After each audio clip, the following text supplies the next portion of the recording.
as quickly as we can. I would also remind all members that guidance from the Office of Attending Physician states that face coverings are required for all meetings in an enclosed space, such as committee hearings. Everybody attending this hearing is required to follow this guidance. This is for the health and safety of all of us in this room, including our staff, and for the loved ones we will return to at the end of the day.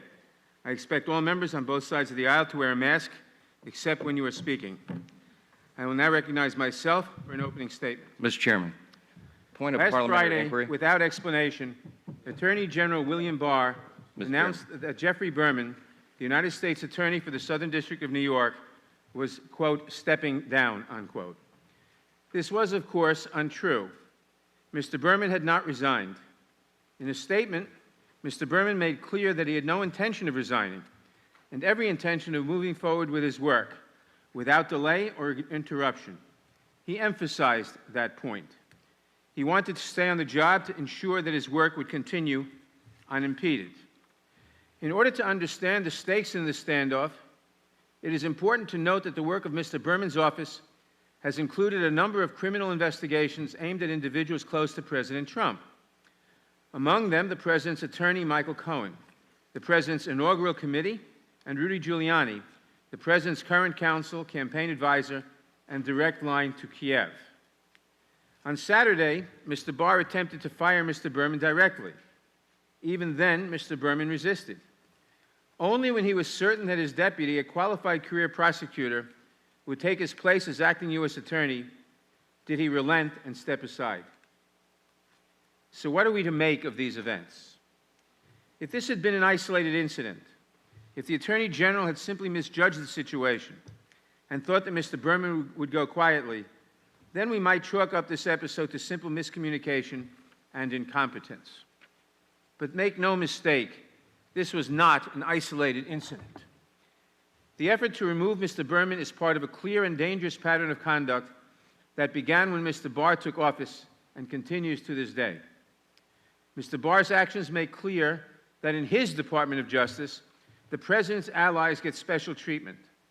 The President's enemies, real and imagined, are targeted for extra scrutiny, and the needs of the American people and the needs of justice are generally ignored. Mr. Barr's practice of using the department to shield the President and his allies goes back to the beginning of his tenure at the DOJ. Last year, when the special counsel had completed his investigation, when Mr. Barr had the report in hand, but before the public could read it, the Attorney General blatantly mischaracterized the special counsel's findings, and he did so on the President's behalf. Among other deceptions, Mr. Barr pretended that compelling evidence of obstruction of justice, including evidence that the President may have lied directly to the special counsel, simply did not exist. Mr. Barr's deception seems blatant, but don't take my word for it. The special counsel wrote to Mr. Barr directly to complain about the inaccuracies which lingered uncorrected for weeks. A federal judge later said that Mr. Barr's inconsistencies were so distorted and misleading that he questioned Mr. Barr's credibility and in turn could not trust the department's assurances to the court about the contents of the Mueller report. Mr. Barr has also worked to undermine the criminal cases stemming from the special counsel's report. Early this year, after the President's associate, Roger Stone, was convicted of obstructing justice, Mr. Barr overruled his career prosecutors and recommended a lighter sentence for President Trump's friend. One of those prosecutors, Mr. Zelensky, will testify today about that experience. We should be clear about the timeline in the Stone case. If nothing else, it helps explain why Mr. Berman refused to go quietly over the weekend. In January, Mr. Barr removed the U.S. Attorney for the District of Columbia and replaced her with his longtime aide. In February, President Trump tweeted his feelings about Stone's ongoing criminal case. The President was outraged that Mr. Stone, his friend, might be punished for obstructing justice.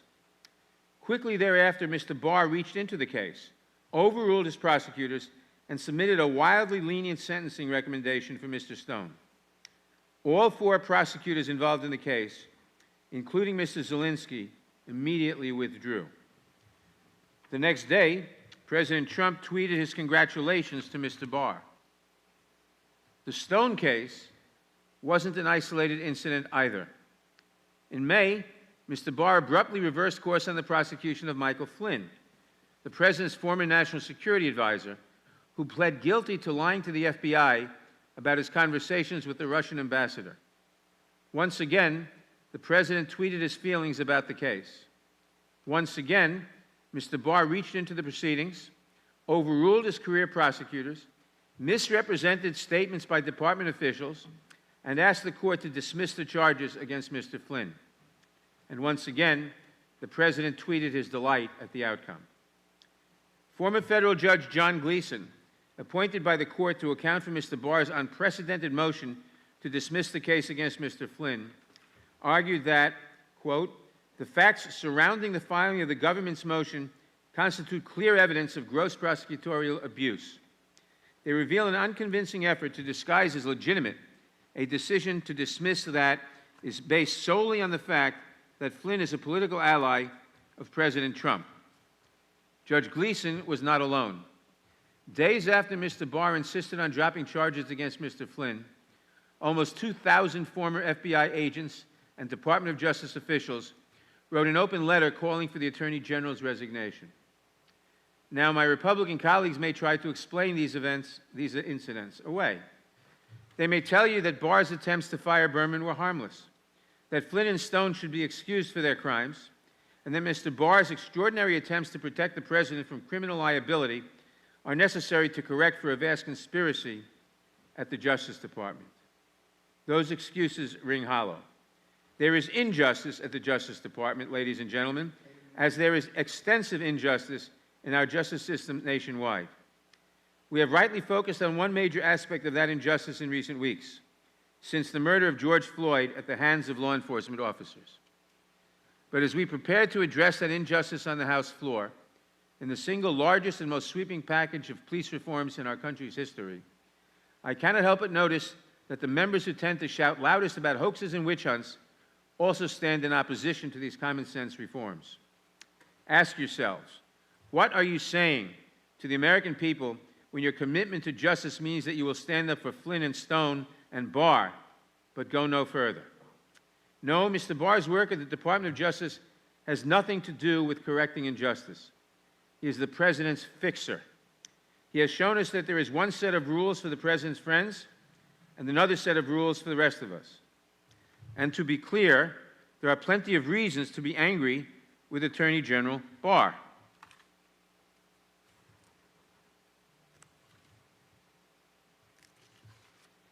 It is unacceptable that he would order the Antitrust Division to initiate pretextual investigations into industries that he and the President do not like, simply because they do not like them.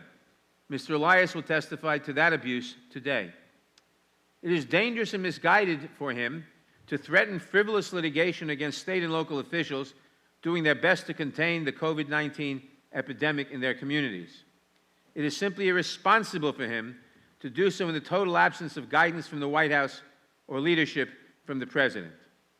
And it is outrageous that Mr. Barr occupied this city with a federal police force outfitted in paramilitary gear and then turned that force on peaceful protesters in Lafayette Square, spraying them with tear gas and physically knocking them back, all to arrange for an awkward photo op for President Trump. The images from that day are so disturbing that we cannot blame Mr. Barr for trying to avoid responsibility for his role in the event in the days since. But please understand that these are merely the symptoms of an underlying disease. The sickness that we must address is Mr. Barr's use of the Department of Justice as a weapon to serve the President's petty private interests. The cancer that we must root out is his decision to place the President's interests above the interests of the American people. Our witnesses today will speak to the extremes to which Mr. Barr has reached to carry out the President's bidding.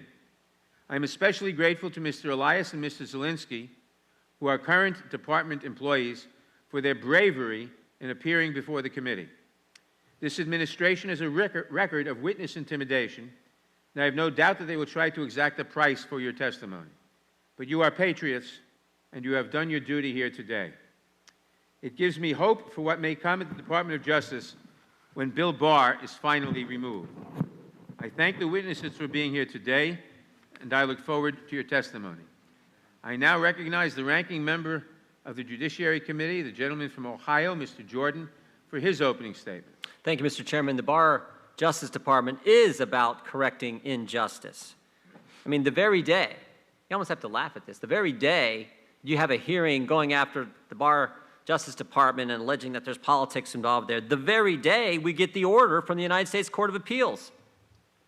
The order says, dismissing the Flynn case, the district court is directed to grant the government's motion to dismiss. The district court's order appointing amicus is hereby vacated. I mean, they're not political, they're just right. If there's any politics, I mean, it's, again, you almost have to laugh if it wasn't so serious. The politics, Attorney General Holder said he was Obama's wingman. The Obama-Biden Justice Department attacked investigative journalists. Here's what one of them said. James Risen with the New York Times said this: if a president throws a whistleblower in jail for trying to talk to a reporter or gets the FBI to spy on a journalist, he will have one man to thank for bequeathing him such expansive power: Barack Obama. That's not me talking, that's James Risen of the New York Times when the Justice Department, the Obama, Holder, Biden Justice Department, went after him. Of course, we know about Fast and Furious, we know about Operation Choke Point, and even though the chairman always doesn't want to talk about this, we know how political the Justice Department was in the whole Russian hoax, the whole Trump-Russia investigation. Remember this, the Obama-Biden Department of Justice spied on 4 American citizens. That's the big thing you guys have with Bill Barr, too. First time he testified in front of the Senate, he used the word spying, and everyone went crazy. But he used the word spying because that's exactly what happened. They spied on 4 American citizens associated with the presidential campaign. An investigation we now know was completely bogus because Rick Grinnell released all the transcripts from all the people who were involved in the intelligence community in the previous administrations, and they all said there was nothing there. The Obama-Biden Justice Department, in order to spy on those Americans, what did they do? They lied to the FISA court 17 times. They used the now famous dossier, the dossier that Jim Comey, not Jim Jordan, Jim Comey said was salacious and unverified. They didn't tell the court the guy who wrote it was, quote, desperate to stop Trump. They didn't tell the guy who wrote it was being paid by the Clinton campaign to put it together. And they used that to get a warrant to spy on one of our fellow citizens. And you guys think that's no big deal. Bill Barr understands that's a big deal, and that's why John Durham is doing his investigation. And of course, you know who else thought it was a big deal? The Inspector General of the Justice Department, Michael Horowitz, who wrote a 400-page report talking about those 17 lies, talking about all the abuses that took place in the Comey, Biden, Obama Justice Department. But guess what? This committee, the Judiciary Committee, didn't even get a chance to ask questions of Mr. Horowitz about that report because the chairman won't bring him in to testify. I don't know if I've ever seen anything like that. 400-page report written by the Inspector General of the Justice Department, scathing report about the FISA court, and the chair of the Judiciary Committee, with the storied history this committee has in protecting people's liberties, won't even let him come in and testify. Well, here's what U.S. District Judge and FISA presiding judge Rosemary Collier said about the findings in Mr. Horowitz's report. Quote, the frequency with which representations made by FBI personnel turned out to be unsupported, think about that. Representations made by FBI personnel turned out to be unsupported. You know what that is? That's a nice way of saying they lied, or contradicted by information in their possession and with which they withheld information detrimental to their case. Withheld information detrimental to their case is another way of saying they lied. Calls into question whether information contained in other FBI applications is reliable. You put that all in simple English, what Judge Collier was saying is, you guys lied to us so many darn times, how are we supposed to believe anything you bring in front of the court? That was all in that 400-page report from the Inspector General, but Chairman Nadler won't even let Inspector General Horowitz come in here and answer our questions and go into detail about that report. And yet today, the day we get the ruling from the Court of Appeals, the chairman says it's the Trump DOJ, it's the Barr DOJ that's political. Guess what else happened in the final days of the Obama administration? Guess what else happened? 38 different people unmasked Michael Flynn's name 49 times. 49 times. Clapper, Comey, Brennan, Biden unmasked Michael Flynn. 6 people at the Treasury Department. Holy cow. Everyone. This is between Election Day and Inauguration Day. And Bill Barr just simply wants to get to the bottom of all this, and somehow that's political, when in fact the politics was in the previous administration. He's trying to stop it so it doesn't. Here's what these people said. Here's how we know this was all a joke. Clapper. I never saw any direct evidence that the Trump campaign or someone was conspiring with the Russians. Jim Clapper said that, and yet we had a 2-year investigation by the Mueller team. Susan Rice, I don't recall intelligence that I would consider evidence. Ben Rhodes said the same. Sally Yates, I don't believe anybody had reached a conclusion yet as to whether the Russians were conspiring with. They had nothing, yet they go through this entire investigation. Samantha Power, same thing. All these key people who were unmasking Michael Flynn's name all knew there was no predicate for the investigation, and it happened, and somehow the Barr Justice Department is political? Like I said, they're not political, they're just right, and we saw that with the decision today. Finally, let me just say this. I've never seen anything like, I've been saying this for I don't know how long, but it's the truth. I have never seen an agency where this happened. The top people, the very people Bill Barr, in that same testimony he gave where he talked about spying, he also said this. He said there was a failure of leadership at the upper echelon of the FBI in the previous administration. That may be the understatement of the year. Jim Comey fired, leaked memos in order to get the special counsel that put our country through what we went through the past few years. Andy McCabe, deputy director, fired, referred by that same IG for prosecution. Jim Baker, FBI counsel, investigated by the U.S. Attorney in Connecticut, took information from the DNC lawyer. And of course, now famous Peter Strzok and Lisa Page, the individuals who ran the Clinton investigation, the mid-year exam, ran Crossfire Hurricane, Crossfire Razor, the Trump-Russia investigations. They were both kicked off of Mueller's team. Peter Strzok was fired. We all know the bias they had against President Trump. We saw it in hundreds of text messages that are all now too familiar with. The politics was in the previous administration. Bill Barr is doing the Lord's work trying to clean it up so that it doesn't happen again. And we have said this before, and I'll say it in closing. Emmett Flood's statement a little over a year ago, where he said this: we would all do well to remember, if they can do it to a president, they can lie to a FISA court to get a warrant to go after a president, to go after a major party's political campaign. If they can do it to a president, imagine what they can do to you or I. Imagine what they can do to the folks we get the privilege of representing back home. That's why this is important. That's why the work Bill Barr is doing is important. You guys can continue to play your political games. Bill Barr is going to get to the truth. I yield back. Mr. Chairman, I have parliamentary inquiry. Thank you, Mr. Jordan. Without objection, all other opening statements will be included in the record. Without objection, 3 letters from Bradley Weinsheimer, the Associate Deputy Attorney General, will be admitted into the record. I will now introduce today's Mr. Chairman, witnesses. parliamentary inquiry. Gentleman will state his parliamentary inquiry. What provision of the Democrats' new House rules allows for a duly subpoenaed witness to appear and provide testimony by video? The rules so provide. I will now introduce today's... Mr. Chairman, the copy of the subpoena that we have that was issued to Mr. Aaron Zelensky does not allow for that. The gentleman has not stated... The chair has not answered the inquiry. Section 4F1 Appeal the allows ruling. committees to issue subpoenas... Appeal the ruling of the chair.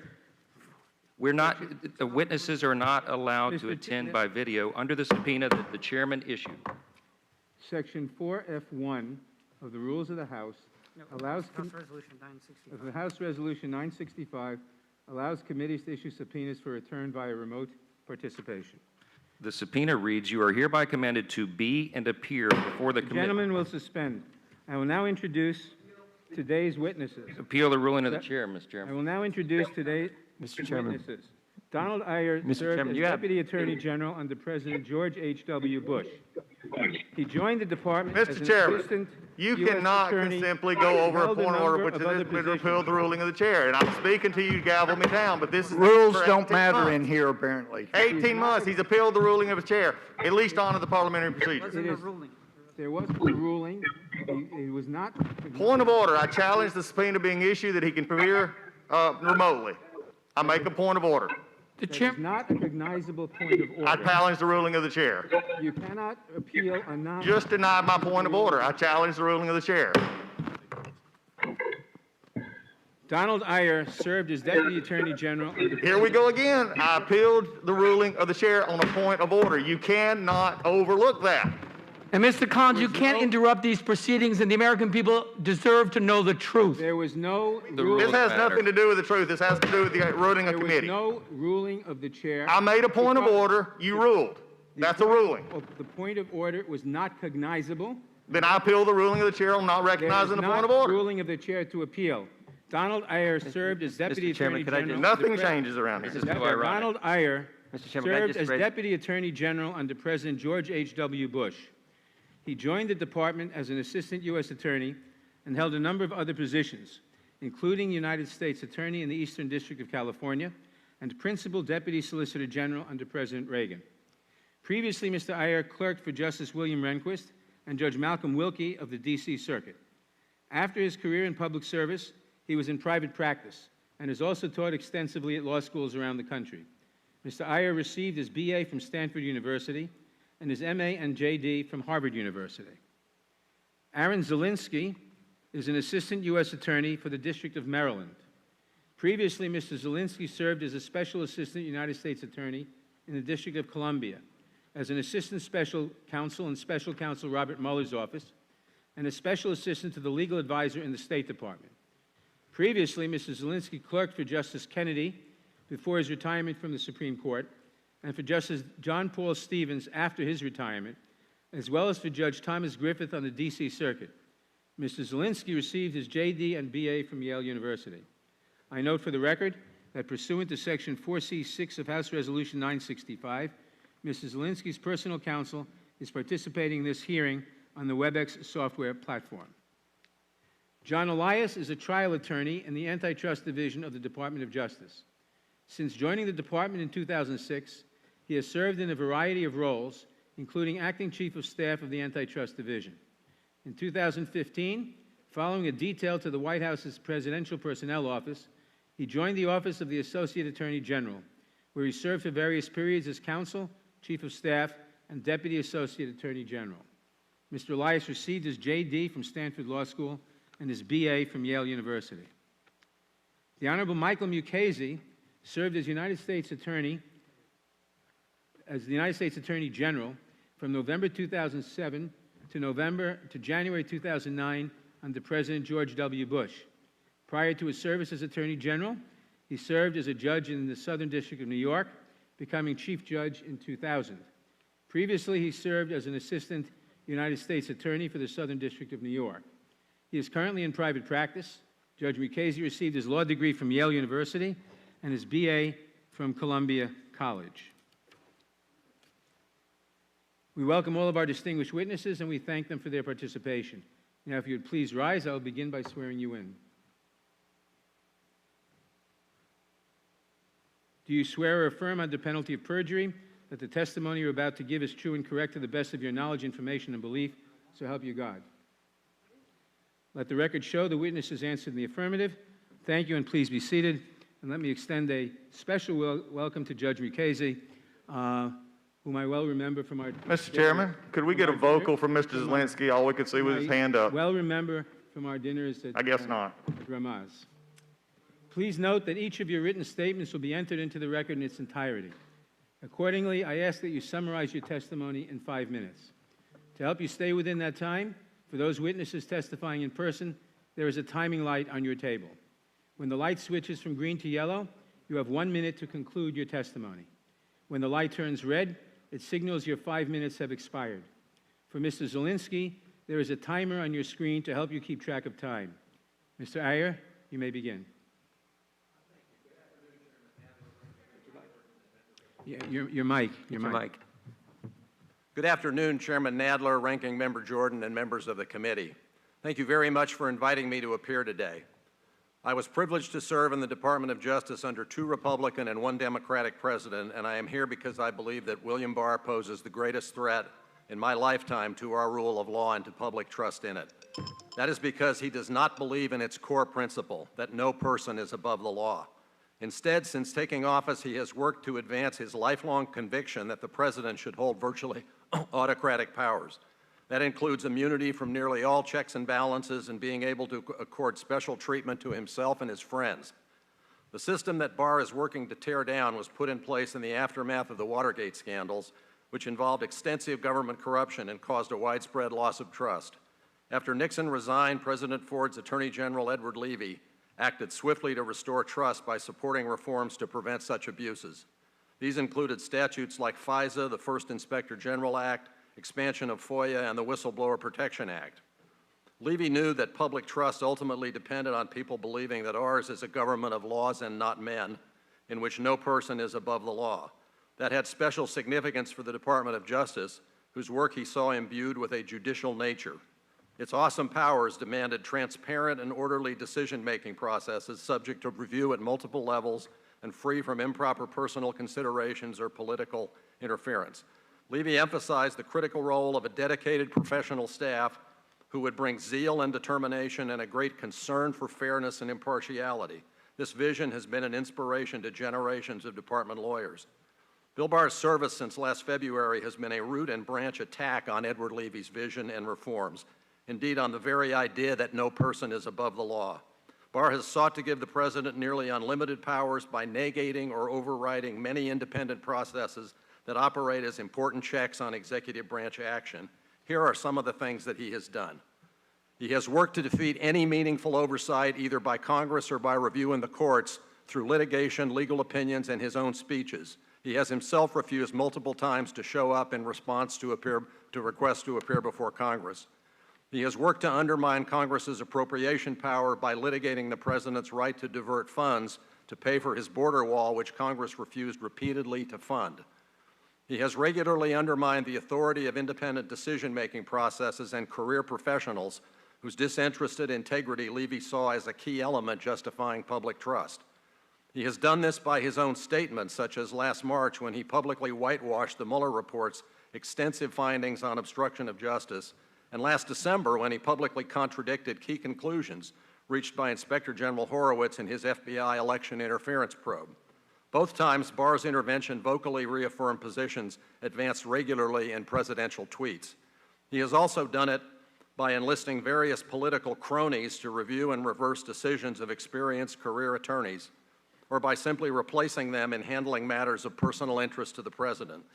This is how he accomplished the reversals of long-held department positions in the cases of Trump associates Roger Stone and Michael Flynn, urging a much lighter sentence in one case and outright dismissal in the other. In a number of other matters, such as the intake of information from Rudy Giuliani and investigation of unmasking requests during the Obama administration, Barr has set aside certain subject matter to be handled by people in his political inner circle rather than by career officials who would deal with them in ordinary course. Finally, Barr has willingly supported removal of officials when their attention to duty proves politically inconvenient to the President. The treatment of U.S. Attorneys Jesse Liu here in the District of Columbia and of Jeffrey Berman in New York last Friday are two blatant examples. So is his standing by and voicing support as Trump, during April and May of this year, has removed 5 inspectors general who have long served as an important check on executive branch corruption. To an ever greater and quite shocking extent this spring, Barr has used the great powers of the Department of Justice to advance the President's narrow political interests and gravely undermine constitutional rights and the functioning of our democracy. Consider his apparent role in overseeing law enforcement action on June 1 to deny the right of peaceful protest in Lafayette Park, or the plainly frivolous motion filed last Friday to deny and denied one day later to enjoin publication of John Bolton's book for disclosing facts embarrassing to the President. Or worst of all, I think, are his flamboyant media discussions of the facts supposedly unearthed by the specially commissioned investigation he is personally conducting with the help of U.S. Attorney John Durham. Repeatedly, Barr has echoed the President's tweets and conclusively characterized the FBI investigation of Russian interference as an effort to spy on the Trump campaign and, as he put it, one of the greatest travesties in American history. And he has hinted repeatedly that indictments are likely. This conduct is a textbook violation of Justice Manual Rule 1-7.400, which bars public comment on criminal investigations before charges are filed. Here, though, the wrong is much worse, as Barr is using a criminal investigation to produce fodder for the president's campaign propaganda mill, which can have its effect even though it is false.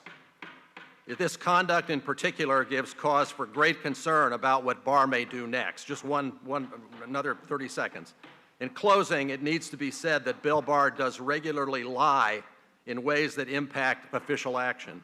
Along with his continuing media project to make Americans believe that the FBI conspired against Donald Trump, his statements about the Mueller report, Jeffrey Berman's supposed resignation, and Barr's own role in the events in Lafayette Park come quickly to mind. So does his practice of regularly shrouding himself in the rhetoric and trappings of the rule of law, even as he desecrates and undermines the institutions that make it possible. But to me, Barr's crowning dishonesty Gentleman's is time the has portrait expired. of Edward Levy that a recent New York Times article showed hanging on the wall of his conference room, as though the current incumbent has anything. Regular order. The witness will conclude. We're way beyond regular order. The witness will continue. Can I have one more sentence, Your By Honor? all means. Okay. But to me, Barr's crowning dishonesty is the portrait of Edward Levy that a Mr. recent Chairman, I would New York ask Times- that the sergeant at arms The witness be will called conclude. upon to stop the disruption of this meeting. I can't hear this witness. This is a very important witness. Yeah, well, he's way beyond And the his chair time. has And if the there are no authority- rules about when chair people has the can talk, authority, does there's he no not? rules about when you can make noise. The gentleman makes a Doesn't the good chair- point, and the chair will enforce the 5-minute rule. Witness will proceed. Chair is not enforcing the Will con- 5-minute The rule. witness will conclude. Mr. Chairman, this is outrageous. Do you have no respect for the rules whatsoever? The witness will conclude. He's 2 minutes beyond concluding, and you don't let us have that kind of time. You gavel down immediately. You're being grossly unfair. This man had a witness will written conclude. statement, and he knew to cut it to 5 minutes. He couldn't do it. Either we have rules or we don't. The gentleman will suspend. The witness will conclude. Thank you. Well, then In we can keep closing, it making needs to be noise. said that Bill Barr does regularly lie in ways that impact official action. Mr. Chairman, there's not order in the room. There's a banging. No, that's there's certainly not. disrespectful. Mr. Chairman, would you have Gene Krupa removed? The witness will conclude. That's what you said a while ago, and he didn't conclude. The gentleman will suspend. The witness will conclude.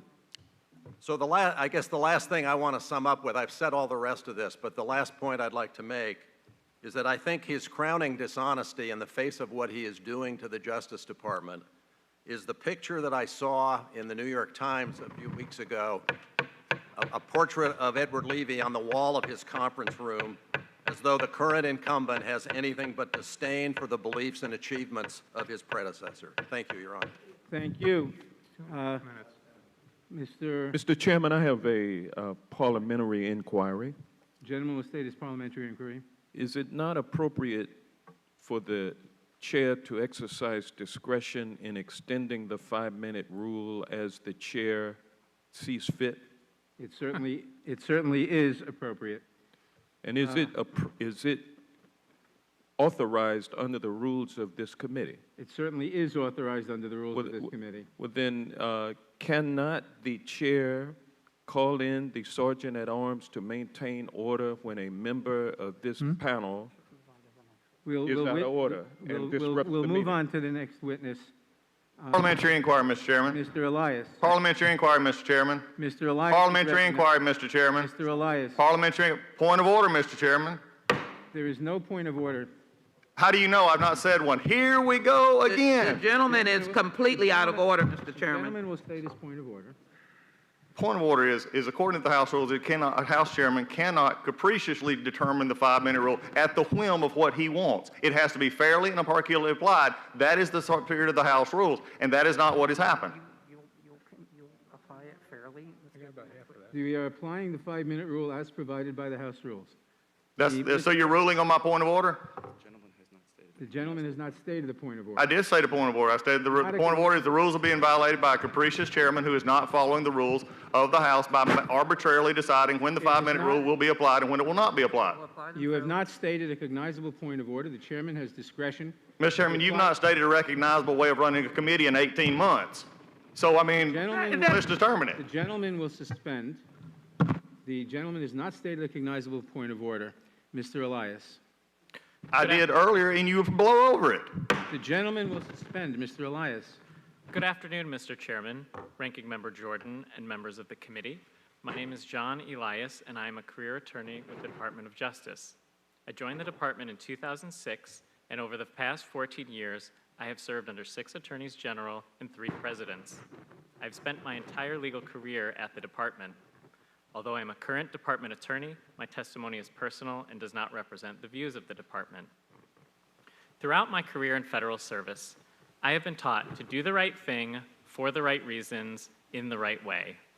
That is why, earlier this year, I asked the DOJ Inspector General to examine whether multiple antitrust investigations launched under Attorney General Barr were abuses of authority or other misconduct. The first matter that I referred to the IG concerned 10 investigations that the Antitrust Division launched into merger activity in the marijuana or cannabis industry. These mergers were not even close to meeting established criteria for these kinds of investigations.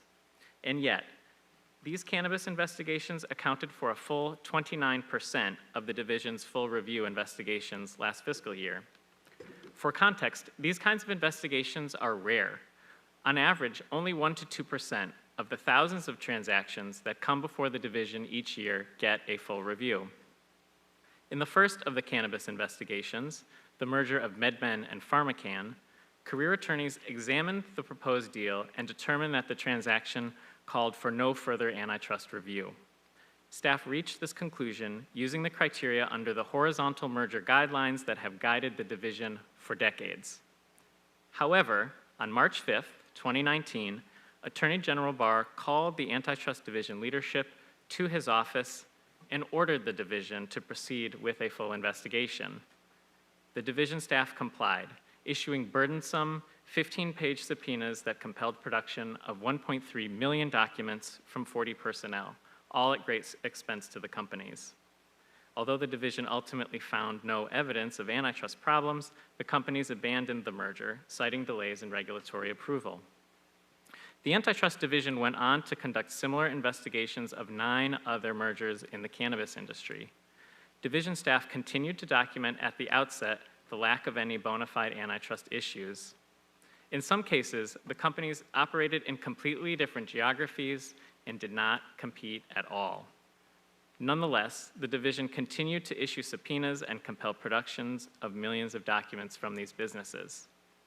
At one point, the office handling agriculture became so overwhelmed with cannabis investigations that it had to pull in attorneys from the telecommunications, media, and technology offices. In response to staff concerns about these investigations, the head of the Antitrust Division, Assistant Attorney General Del Rahim, acknowledged at an all-staff meeting that the cannabis industry is, quote, unpopular on the 5th floor, unquote, referring to AG Barr's offices at DOJ headquarters. But personal dislike of an industry is not a valid basis upon which to ground an antitrust investigation. The next investigation that I reported to the IG concerns an arrangement announced in July 2019 between California and 4 automakers to limit fuel emissions. After news reports indicating that the president was enraged by the arrangement and wanted to retaliate, President Trump criticized the deal on Twitter. The day after the tweets, Antitrust Division political leadership instructed staff to initiate an investigation that very day. Ordinarily, decisions of import, here an investigation of a $630 billion automobile market, would take time and care to evaluate, especially when the action would face defenses. In the hurried investigation paperwork, staff acknowledged that it had only partially examined public information. Members of the committee, I have undertaken whistleblower activity and am here today because I recognize the imperative for law enforcers to operate even-handedly and in good faith. I reported these matters to the IG because they were evidence that our nation's antitrust laws were being misused. These laws have protected American markets and consumers for more than a century. The hundreds of career staff at the Antitrust Division take this mission seriously and expect DOJ's political leadership to as well. I thank you for examining these issues and will be happy to answer your questions.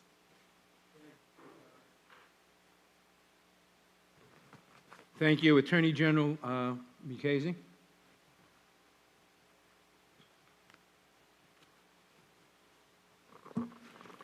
Thank you. Good afternoon, Chairman Nadler, Ranking Member Jordan, and members of this committee. Thank you for inviting me to testify at this hearing. The topic of today's hearing, claims of politicization of the Justice Department, is serious and important because the fundamental duty of the department is to pursue equal justice under the law, and we can and should expect no less. As you may know, I was privileged to lead the men and women of the Justice Department during the George W. Bush administration. Before that, I served for over 19 years as a district judge in the Southern District of New York, and that's the perspective that I bring to the testimony today. The department needs capable, experienced, and even-handed leadership. Its components and programs have reach across the country and across the world. It handles matters as diverse as antitrust and anti-terrorism. It takes an experienced lawyer and leader to manage such a department effectively, and I believe without reservation that William Barr is that kind of a leader, and that this country is fortunate that he leads one of the most important government departments. I do not have firsthand involvement in the particular matters to be discussed today, but based on my own experience, I can assure you that those are not issues of first impression for the department or for the federal courts. The Justice Department is not politicized because senior officials disagreed with the sentencing recommendation from Mr. Stone. Trial lawyers in the department are zealous advocates. That's their job. But zeal does not confer perfection or assure justice. My views on this case are no secret. I set them out in a piece written with Attorney General Meese in the Wall Street Journal, where we pointed out that the sentencing guidelines, which were adopted in 1987, initially as presumptively binding on the courts, have been strictly advisory since 2005 under Supreme Court law. Both as a judge and as Attorney General, I have declined to follow sentencing recommendations from trial lawyers. As Attorney General Meese and I wrote, prosecutors are supposed to seek justice, not to play the sentencing guidelines like some sort of pinball machine to see how many times they can ring the bell, or to try to pressure a judge to impose a harsh sentence, and also thereby cast doubt on the competence of the government by reading guidelines in a didactic and hyper-technical way without applying the one element that must be present when you read any law, whether statute or guidelines, and that is common sense. In a highly publicized and politically fraught case, it was not only proper, but also advisable for the Attorney General to assure that the government's sentencing recommendations not promote that unworthy end. The decision to lower the recommendation was reached by others in the department as well, including career lawyers, one of whom signed the lower recommendation.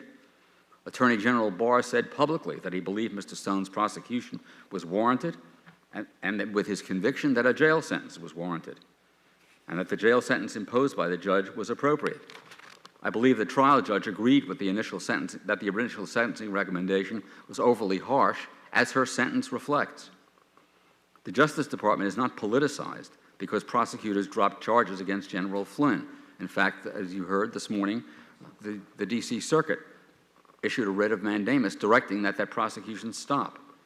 As I understand it, the former FBI director talked publicly about having sent agents to interview General Flynn without following applicable protocols.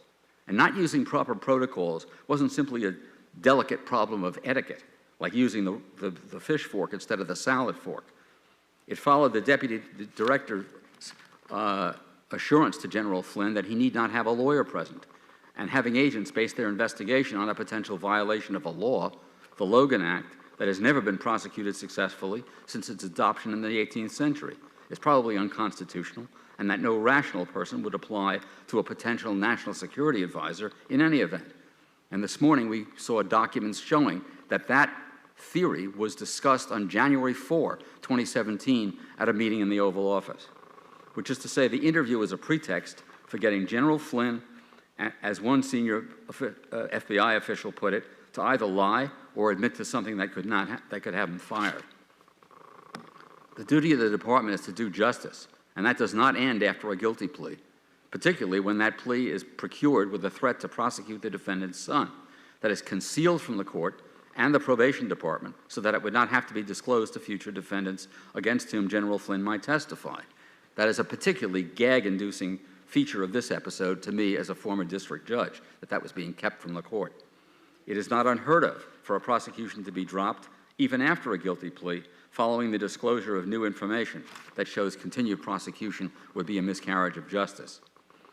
There seems to be a tendency these days to read ulterior motives into every action of Attorney General Barr.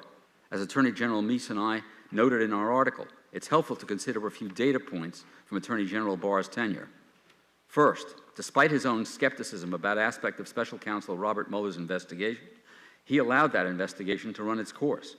Second, he supported the decision not to prosecute former Deputy FBI Director Andrew McCabe, a frequent critic of the president, despite evidence that not only did McCabe lie when he denied leaking information, but that he also berated others for the leaks so as to deflect suspicion from himself. He also Mr. Chairman, point of order. We are again being disturbed by tapping as the chair exercises his discretion in letting the witness testify beyond the 5-minute rule, and I'd like for that tapping to stop, and if it doesn't, I'd like for the... You want somebody removed because they want the rules enforced? Order. That's amazing. Mr. Gomer, you're not presiding over this hearing. Mr. Nadler is. The members will show Some of us courtesy would to like the rules enforced. The members will show courtesy to the witnesses, Mr. Gomer. The witness may proceed. Thank you. So far as the claim that William Barr's service is somehow a desecration of Edward Levy's service, I should point out that Edward Levy's portrait hangs where it hung when I was Attorney General, and that Edward Levy's grandson serves proudly as Attorney General Barr's Chief of Staff. So that attack is totally unjustified. Now, I've come to know Attorney General Barr over the years. I've had many discussions with him about the law and about public policy issues. And based on that, I have no doubt that the welfare of this country, upheld through the even-handed application of law so as to achieve justice, is what motivates him and motivates his decisions, and that's all that motivates his decisions. I think we're fortunate to have a person of his temperament, talents, and convictions in office during this difficult time in history, and I thank you very much, and thank you for your indulgence, Mr. Chairman. Thank you. We'll now proceed under the 5-minute rule with questions. Before I recognize myself... Oh, didn't we? Nope. Oh, I am sorry. We have Mr. Zielinski on video, and I didn't realize. Mr. Zielinski will now testify.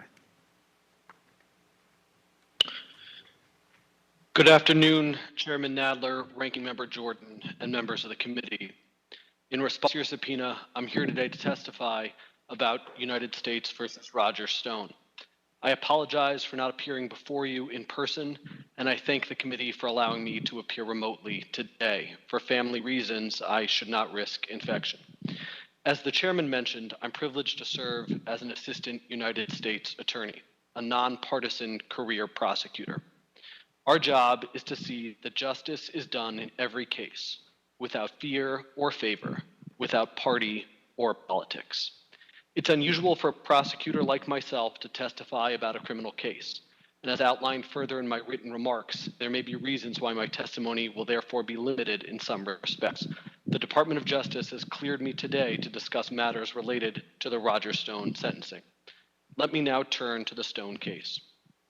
The first thing that every AUSA learns is that we treat every defendant equally and fairly. In the United States of America, we do not prosecute people based on politics, and we don't cut them a break based on politics either. But that wasn't what happened here. Roger Stone was treated differently because of politics. At the time of these events, February of 2020, I was a career assistant United States attorney, as I am proud to be now. I was not privy to discussions with political leadership at the Department of Justice. My understanding of what happened is based on two things: what I saw and what I heard. What I saw was that Roger Stone was being treated differently from every other defendant. He received breaks that are, in my experience, unheard of, and all the more so for a defendant in his circumstances, a defendant who lied to Congress, who remained unrepentant, and who made threats against a judge and a witness in his case. And what I heard repeatedly was that this leniency was happening because of Stone's relationship to the president, that the acting U.S. attorney for the District of Columbia was receiving heavy pressure from the highest levels of the Department of Justice, and that his instructions to us were based on political considerations. And I was told that the acting U.S. Attorney was giving Stone a break because he was afraid of the President of the United States. I believe that was wrong, and together with my fellow line prosecutors, I immediately and repeatedly said so. Unfortunately, our objections were not heeded. First, we were pressured to reduce the initial sentencing guidelines calculation for Mr. Stone without any clear legal rationale for doing so. When we refused to go along, we were instructed instead to disregard the guidelines entirely and to recommend an unspecified lower sentence for Mr. Stone. I was told that to the best of anyone's recollection, such a recommendation has never been made by the Fraud and Public Corruption section of the United States Attorney's Office. When we again refused, we were told that we could be fired if we didn't go along. I notified the office that I intended to withdraw from the case rather than file a memo that was the result of wrongful political pressure. And while all this was happening, I was repeatedly told the department's actions were not based on the law or the facts, but rather on political considerations, Mr. Stone's political relationships, and that the acting U.S. Attorney was afraid of the President. Shortly after I informed the office of my intent to withdraw, office leadership changed its position and allowed us to file a sentencing memorandum properly calculating the guidelines and seeking a guideline sentence. We filed the memo and heard nothing further that evening. But at 2:48 a.m. that morning, the President tweeted that the sentencing memo was horrible and very unfair and cannot allow this miscarriage of justice. Later that day, we learned the department was going to issue a new sentencing memorandum, mischaracterizing the application of the sentencing guidelines and asking for an open-ended downward departure for Mr. Stone. We were not allowed to see the new proposed memo. We weren't even told who was writing it. At this point, I made the difficult choice to resign from the case and my assignment in the U.S. Attorney's Office in D.C. I resigned because following orders would have violated the oath I swore when I took my job. To be clear, my concern is not with the sentence Mr. Stone received. I'm not here to criticize Jackson's sentence or her reasoning. My concern is about process. The Department of Justice treated Roger Stone differently from everyone else, and I was told that the department cut Roger Stone a break because of his relationship to the President. I take no satisfaction in publicly criticizing the actions of the Department of Justice, where I have spent most of my legal career. I have always been, and I remain proud to be, an Assistant United States Attorney. It pains me to describe these events, but as Judge Jackson said in this case, truth still matters, and so I'm here today to tell you the truth. I would be pleased to answer your questions. Thank you very much. We will now proceed under the 5-minute rule with questions. Before I recognize myself for questioning, without objection, correspondence between our witnesses, Mr. Elias and Mr. Zielinski, and the Department of Justice in advance of their testimony today will be entered into the record. These letters establish the parameters in which they are allowed to testify. I will now recognize myself for 5 minutes.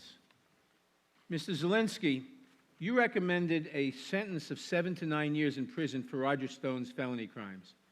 Was your recommendation based on department guidelines? Yes, it was. And based on your 14 years at the department, did you believe that recommendation was warranted? I want to correct you, Chairman. I have been at the department for just about, it'll be 6 years this November. But based on my experience, I did believe that the recommendation was warranted, yes. But leadership at the department wanted a lower sentence. When you asked the department why they wanted a below-guideline sentence for Mr. Stone, you were told it was, quote, political and because the U.S. Attorney was afraid of the President. Is that correct? That's correct. What did you understand that to mean? I understood, as described in my written statement, to mean that political considerations were weighing in the U.S. Attorney's decision, and that the concern about the President was driving his decision-making process. And what were you told could happen to you if you refused to go along with this lower recommendation? We were told that we could be fired. Now, you've described clearly that the department treated Roger Stone differently than any other defendant because of his relationship to President Trump. Is this against department policy? It is. And is it wrong? It is. Is it unethical? It is. You wrote in your written testimony that it pains you to describe these events. Can you explain why it pains you? Mr. Chairman, I took an oath when I took this job, as did all of my colleagues who are assistant United States attorneys across the country. We are immensely proud of what we do. We are proud to serve in the Department of Justice, and we are proud that we prosecute without fear or favor. To describe an abdication of responsibility like this, and this sort of contradiction of all the reasons that we have taken these jobs is deeply painful to me. Thank you. Mr. Elias, we just heard from Mr. Zelensky how the department violated its own policies just to appease the president's whims. In your testimony, you describe a similar pattern. Am I correct that the department also pursued antitrust investigations against the advice of career attorneys to satisfy the political and personal whims of President Trump and senior leadership at DOJ? Yes, you are correct. And do you believe these investigations are in the best interest of the American people? I do not, no. And in your opinion, should the department have prioritized investigations that benefited the American people instead of pursuing the Attorney General and President's political vendettas? I think the department should be using its resources in a way that fulfills its mission, yes. Mr. Iyer, I'd like to turn to you. You have decades of experience in public service at the highest levels of the Department of Justice. These witnesses confirm that the Attorney General is weaponizing government resources, taxpayer dollars, to pursue investigations that do not in any way benefit Americans, but instead advance the President's personal and political agenda. Briefly, what is the impact on our justice system if Barr is allowed to get away with this?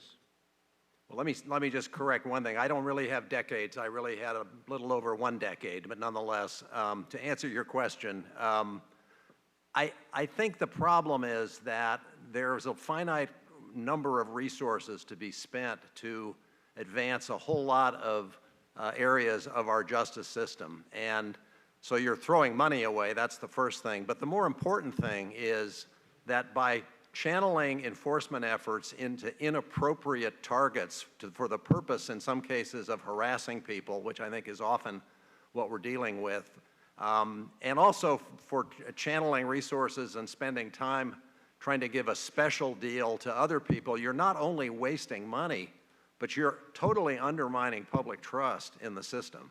You're creating a situation, I think we're on the way to something far worse than Watergate, where you had a problem of public distrust because it's becoming very transparent that many things are being done essentially for reasons that are completely unrelated to the merits of the case. Mr. Zelensky, you testified that you came forward because telling the truth still matters. I too believe the truth still matters, and we will not let this conduct stand. Attorney General Barr will be held accountable. And I recognize the gentleman from Ohio. Thank you, Mr. Chairman. Today's hearing is yet another attempt by the majority to smear this president and his administration. My Democratic colleagues were shocked and deeply offended that he won the presidency in the first place. They're still grieving that they failed to remove him from office through their phony impeachment debacle. And now they're targeting administration officials, in this case, Attorney General Barr, for merely acting within the scope of their duties. Where was the outrage when the Obama-Biden Justice Department investigated journalists, or when they retaliated against whistleblowers, or when they surveilled the Trump campaign? It's hypocrisy, and most people are going to see right through it. It just shows that the majority will stop at nothing in attempting to distract and harass this president and his administration. Their efforts are particularly disturbing at a time when a global pandemic has negatively impacted us all, and the country has been rocked by racial strife and civil unrest. There are other more important things we ought to be focusing our time and attention on rather than this distraction. Despite an exemplary record and career, Democrats are now going after Attorney General Barr. Why? Because he's cleaning up the mess of the previous administration and restoring integrity and honor to the DOJ and the FBI.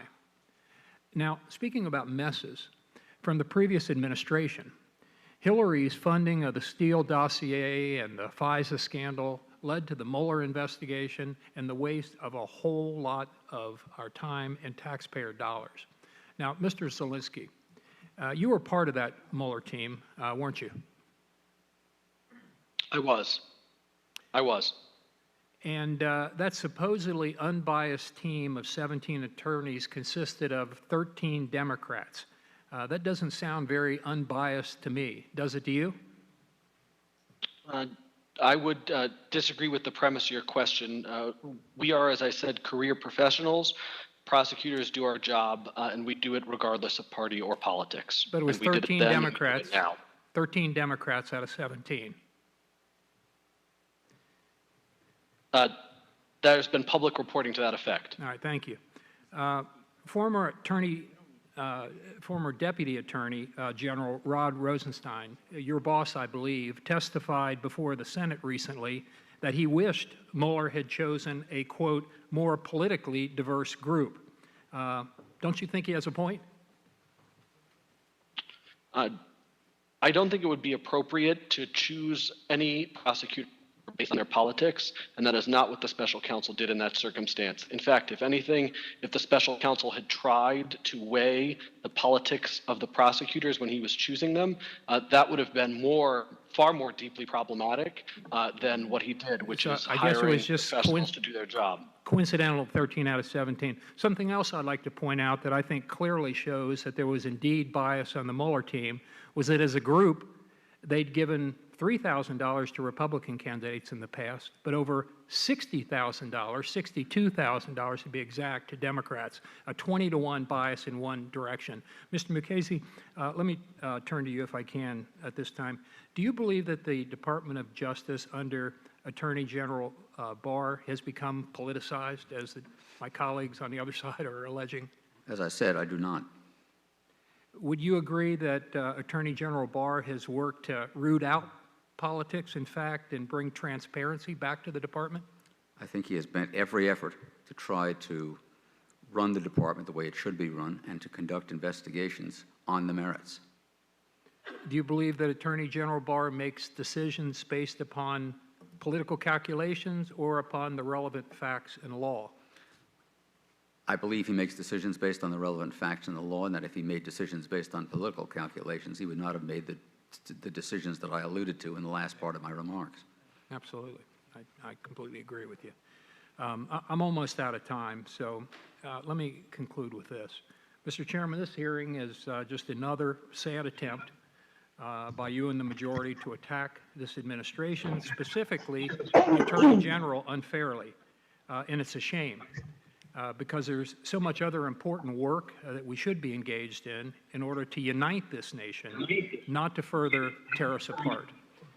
And with that, I yield back the balance of the time. The gentleman yields back. The gentlelady from California, Ms. Lofgren. Thank you, Mr. Chairman. Given the appearance of political influence exhibited by this administration and the AG, and based on the testimonies presented to us, I'm concerned about the integrity of our elections.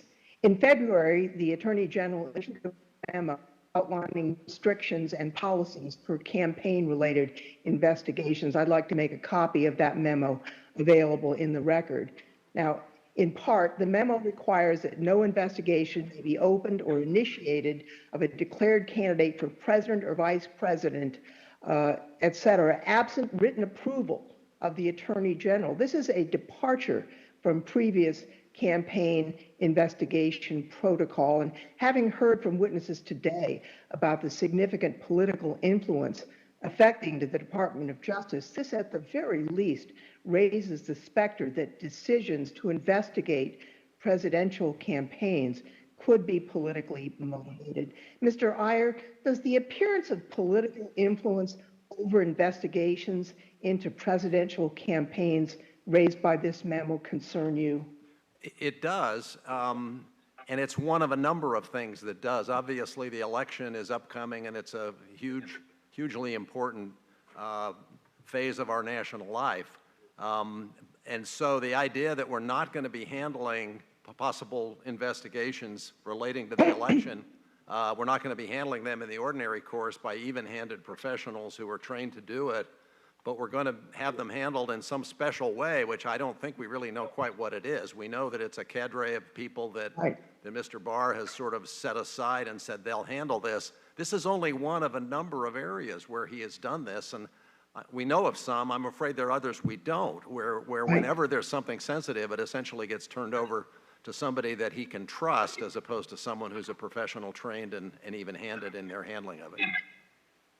Thank you very much. You know, I want to talk about concerns that the Attorney General is abusing power in a way that is quite real to Californians. As we know, the Supreme Court has held that due to their stake in protecting their quasi-sovereign interests, states have the authority to set regulations governing greenhouse gases. That's the Massachusetts versus EPA case from 2007.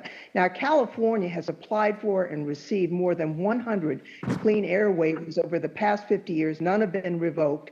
And as a result, the average car sold nationwide is more than 99% cleaner than a car from the 1970s. Now, as we know, the Trump administration has attempted to curtail Californians' action, and following that, car makers in California worked together to come up with emissions that would work for California.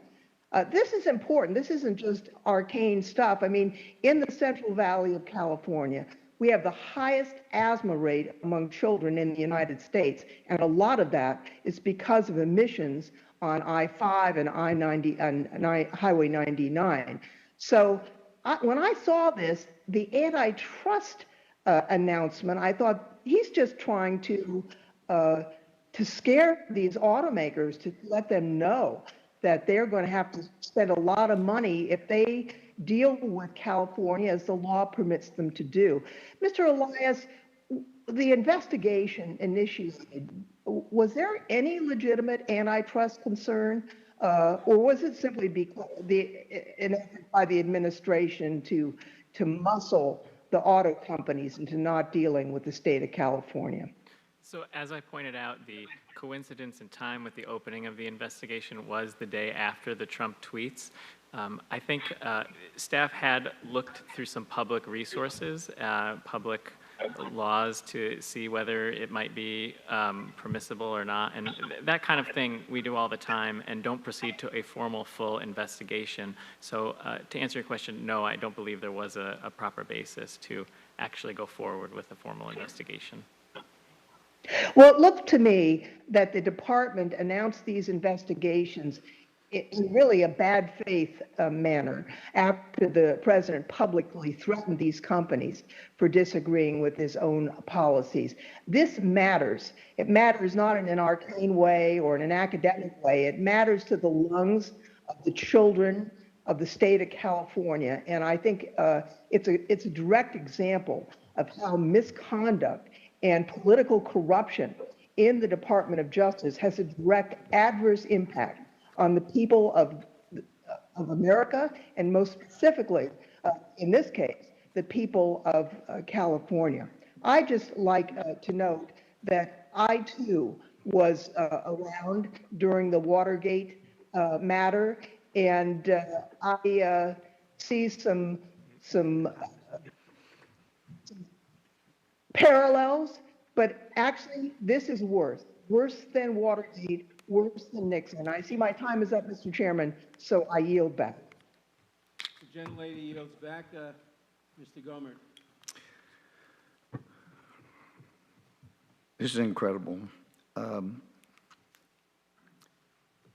Ayer, you called Jeff Jensen, a 20-year career prosecutor, a political crony. By the way, you care to say into the microphone what you mouthed at me earlier when you'd gone over 2 minutes past your time? I didn't mouth anything at you, Congressman. Well, you just showed your lack of credibility, both with Thornburg and people that have followed, has a real basis in fact. And in fact, rarely have we had anybody with the chip you have on your shoulder come before us.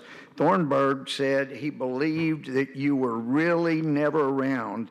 He said, Bill Barr was and I'm quoting, the first deputy I had, and that came when I was 2 years into the job. Anyway, I understand you got fired by Thornburg. In fact, he said, Ayer proved, this is in his book, Ayer proved to have exaggerated notions of his responsibility to resent my confidence in Ross Runkle and Murray Dickman. Soon developing a serious chip on his shoulder, he began taking actions independent of or in conflict with my wishes. Once he sent a letter to Boyd and Gray containing recommendations for corporate sentencing guidelines I'd not even reviewed. Ayer's resignation was announced on May 11th. Bill Barr succeeded him and proved to be the deputy I had needed from the beginning. So I can understand why you'd be resentful 30 years later, but at some point, hopefully, Mr. Ayers will get over his chip.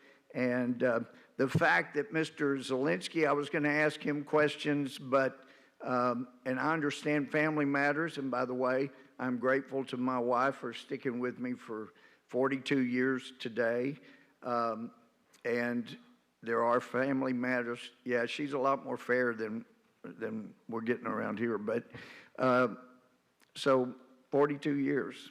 Thank you, Kathy. Some of us have family matters too that are very pressing, but this is very pressing too. And I won't try to compare those. But Mr. Barr has come and testified, and he's coming again soon. So statements that he wouldn't come here, they're just not true. And you know what? I've not heard anybody, any of these three Democrat witnesses, express any concern for the Justice Department under President Obama going after local law enforcement. Why? Because in the opinion of the Justice Department, they had violated people's civil rights.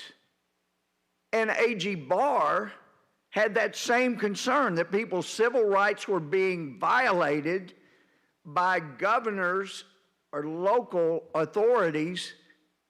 And if he had no right to say anything, then the Justice Department under Obama had no right to pursue local law enforcement either. But I guess it just, again, testifies to the credibility or the lack thereof of the people that have been brought before us.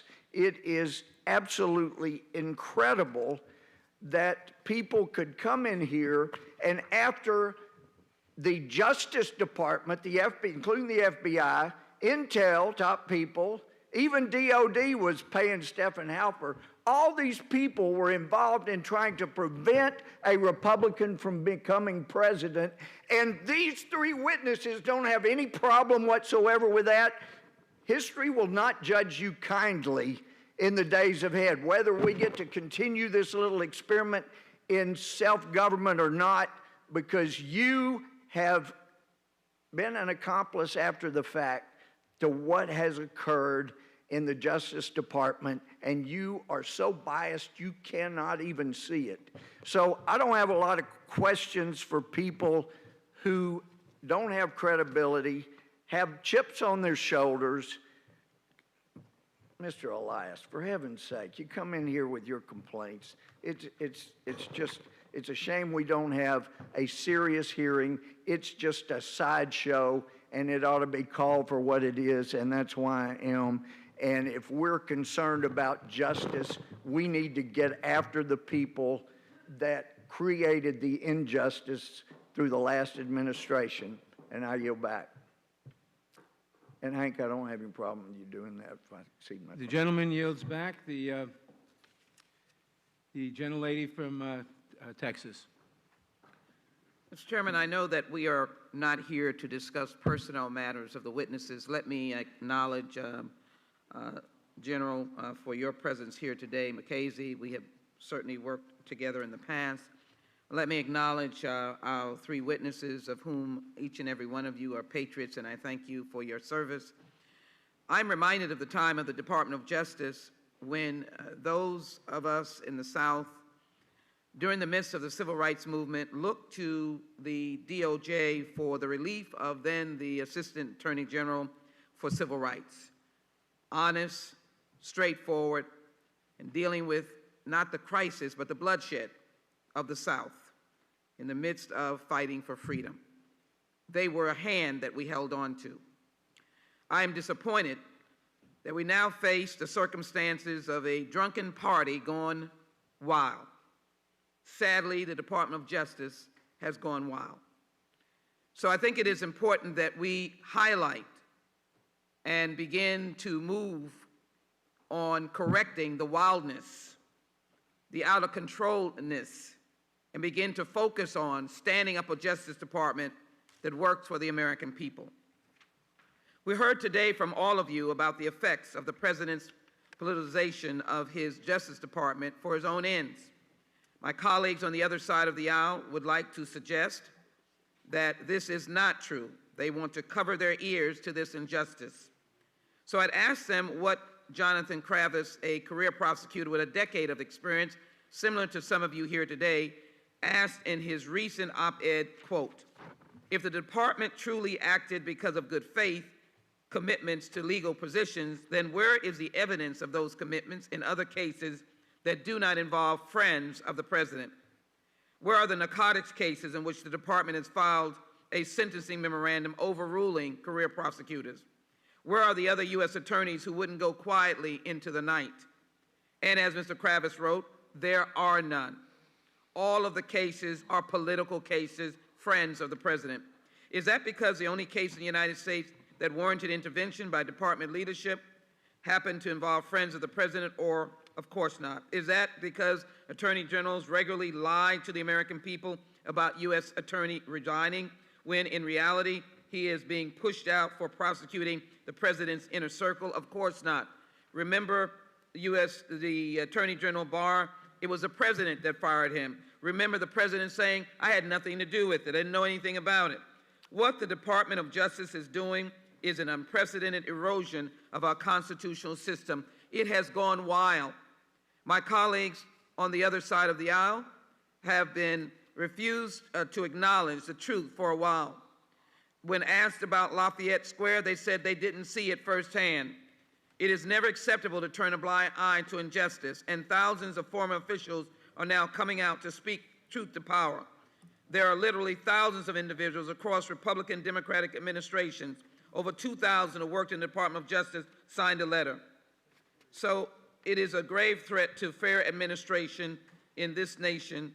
We are all equal before the law. A person should not be given special treatment in a criminal prosecution. Thousands of department officials wrote again after the Flynn prosecution expressing the same sentiment, and yesterday members of George Washington Law School faculty did the same. Over 1,000 former DOJ talked about the rule of law. I believe it is a clear and present danger, and he must be held accountable, the Attorney General, who, yes, has been invited to this committee, but has refused over and over again. Mr. Iyer, you have served in multiple administrations in both parties. Are these thousands of people right? Is Barr's current and present danger to our constitutional order of the rule of law, constitutional order, rule of law, and even-handed administration of justice? Is Attorney General Barr a current and present danger? Mr. Ayers. Yes, Congressman Jackson Lee, I think he is, and that was the theme of what I tried to say before. And I think essentially it's for two reasons. One is that he has a personal belief that the president should be above the law, and he has worked very hard to achieve that by negating the checks and balances in a variety of ways, by making the president not accountable, stonewalling the Congress, stonewalling the Southern District of New York, the District Attorney's Office trying to do a criminal investigation, so preventing information from coming out, and otherwise essentially putting the president beyond the law. The second thing he's doing, and this has accelerated this spring, is getting involved in a very political way essentially in using the Justice Department to support the president's campaign. And comments he's made about opening up the country, that the activities in Lafayette Square. The most serious problem here that I'm concerned about is his accelerating recitation of this narrative about, I don't know what you call it, Obamagate or deep state conspiracy or whatever it is. The thing that we were hearing from Ranking Member Jordan earlier, he is using the fact that he has his own investigation going on as a basis for supposed facts to assert that these things are true. Number one, I don't believe they're true, but more importantly, that is a totally improper misuse of the Department of Justice. Even if those facts were true, it would be a violation of the Justice Department rules to be reporting to the public on things that he's supposedly finding in that investigation. And if you look at my written submitted testimony, you will see just a very concise chronicle of the number of times he has gone on television to make, and on the radio, to make these assertions in detail about these things that are going on. In fact, one of the ones that I had to chuckle about was on Sunday with Maria Bartiromo. He actually said that he was surprised that the public doesn't seem to be paying attention to the things that he's been saying about these outrageous things that have been uncovered. He doesn't understand why people aren't paying enough attention to his reports on the Durham investigation. Well, that is gross violation of the Justice Department's policies, even if the facts were true, which I frankly think they clearly are not. So we have a real problem here, and the drumbeat of his misbehavior is accelerating as we get closer to the election. I don't know what's next, but I'm scared to think about what it might be. The time of the gentlelady has expired. Mr. Chairman, I'd like to ask unanimous consent to submit into the record DOJ alum statement on Roger Stone, DOJ alum statement regarding the sentencing of Roger Stone, and statement on Mr. Flynn, and DOJ alum statement to Michael Horowitz, the Inspector General. Ask unanimous consent to place these in the record at this time. Without objection, as I notified members during the markup on June 17th, I view the wearing of face masks as a safety issue and therefore as an important matter of order and decorum. Because I am responsible for preserving order and decorum in this committee, I am requiring members and staff attending this hearing to wear face masks. I came to this decision after the Office of the Attending Physician released new guidance requiring masks in committee hearings. The Chair's authority to enforce the preservation of order and decorum during committee proceedings derives from the Speaker's enforcement authority under Clause 2 of Rule 1 of the House. The Chair would greatly prefer that all present simply uphold the decorum of the committee by complying with these reasonable safety standards. Failing that, any member who fails to wear a mask will not be recognized. I now recognize the Mr. Collins. Thank you, Mr. Chairman. I appreciate that. And I would like to make a couple of statements. Number one, there may be discretion for the chair in opening statements, and you may enjoy hearing Ms. Harris talk, but under Rule 11, you do not have discretion under the 5-minute questioning rule to continue that. It is interesting, though, the ways we talked about political consideration of prosecutors today. In fact, I have a really big problem going on right now in Fulton County, Georgia, where a prosecutor, it appears, has put political motivations in a re-election bid at the heart of going after the Atlanta Police Department. And just as was said earlier by a gentlelady from Texas, it's never acceptable to turn a blind eye to unfairness, and this needs to stop. Mr. Howard does need to remove himself, and the investigation, which has never been done and finished, needs to continue so that the right can be done for all parties, as we have been speaking about prosecutorial ethics today. No, I will not. You're considering, Mr. Elias, you consider yourself to be non-political career staff. That was your statement, correct? When I go into the Justice Department every day, as a career employee, I leave my politics at home, yes. Okay. And that was the same as Mr. Zelinsky, Mr. Struck, Ms. Page, others have done that. Let me ask you a question. As a career staff, being non-political, did you ever attempt to get detail to this committee's majority staff? I, like yes or no? people over time, have explored various career options. Did you, within the last, under this majority, ask to be detailed to this majority staff?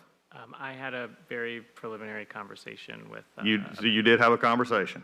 Yep. Was it to work on antitrust policy?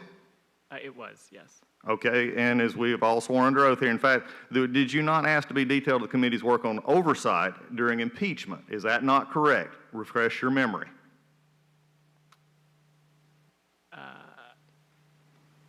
I may have also asked for oversight at one point with the blessing of Assistant Attorney. Okay, so you asked to come to this committee as a career staffer, non-political career staffer. You were asking to be detailed to this committee to work on impeachment. You wanted to come work for the majority during the impeachment of Donald Trump. Is that not correct? If not, I understand how that answer would be troubling. So if you want to just stop right there, you've answered. I actually think that I think it was a year prior. I honestly think it was. But detail to this majority, we were the majority beforehand. This was to the majority. It was early 2019. Okay, that's the majority of this staff here, and we were starting every investigation known to man at that point. In fact, they hired very good attorneys out in New York, become friends with them. But you asked to come to this committee. So, Lynn, a little bit of the career staff, let's just leave it there. Let's go to your actual testimony today. Okay. In your written testimony, you contended that mergers with cannabis industries were, quote, unlikely to raise significant competitive concerns. You further stated that a few of the documents produced in response to the subpoenas were ever reviewed by antitrust division staff. You essentially said that the second requests were made for purposes of burdening these companies. So you filed, as you stated earlier, a DOJ complaint about this with the Inspector General. Is that correct, yes or no? Yes. Okay. And the Inspector General handed the complaint over to the Office of Professional Responsibility for the investigation, correct? No.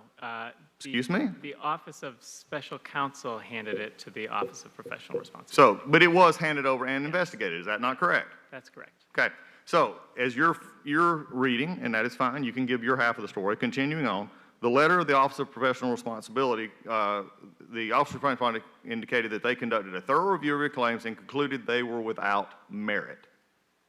Is that not true? So they concluded that even if the investigations were motivated by animosity, that would still comply with the DOJ. So my answer to my question is yes. In fact, what did the letter say?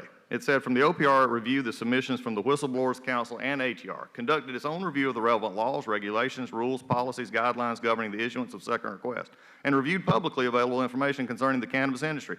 OPR's review found support for the ATR's response. The cannabis industry provided a unique challenge to the federal and state regulators alike, and it was reasonable for ATR to seek additional information from the industry through its second request process.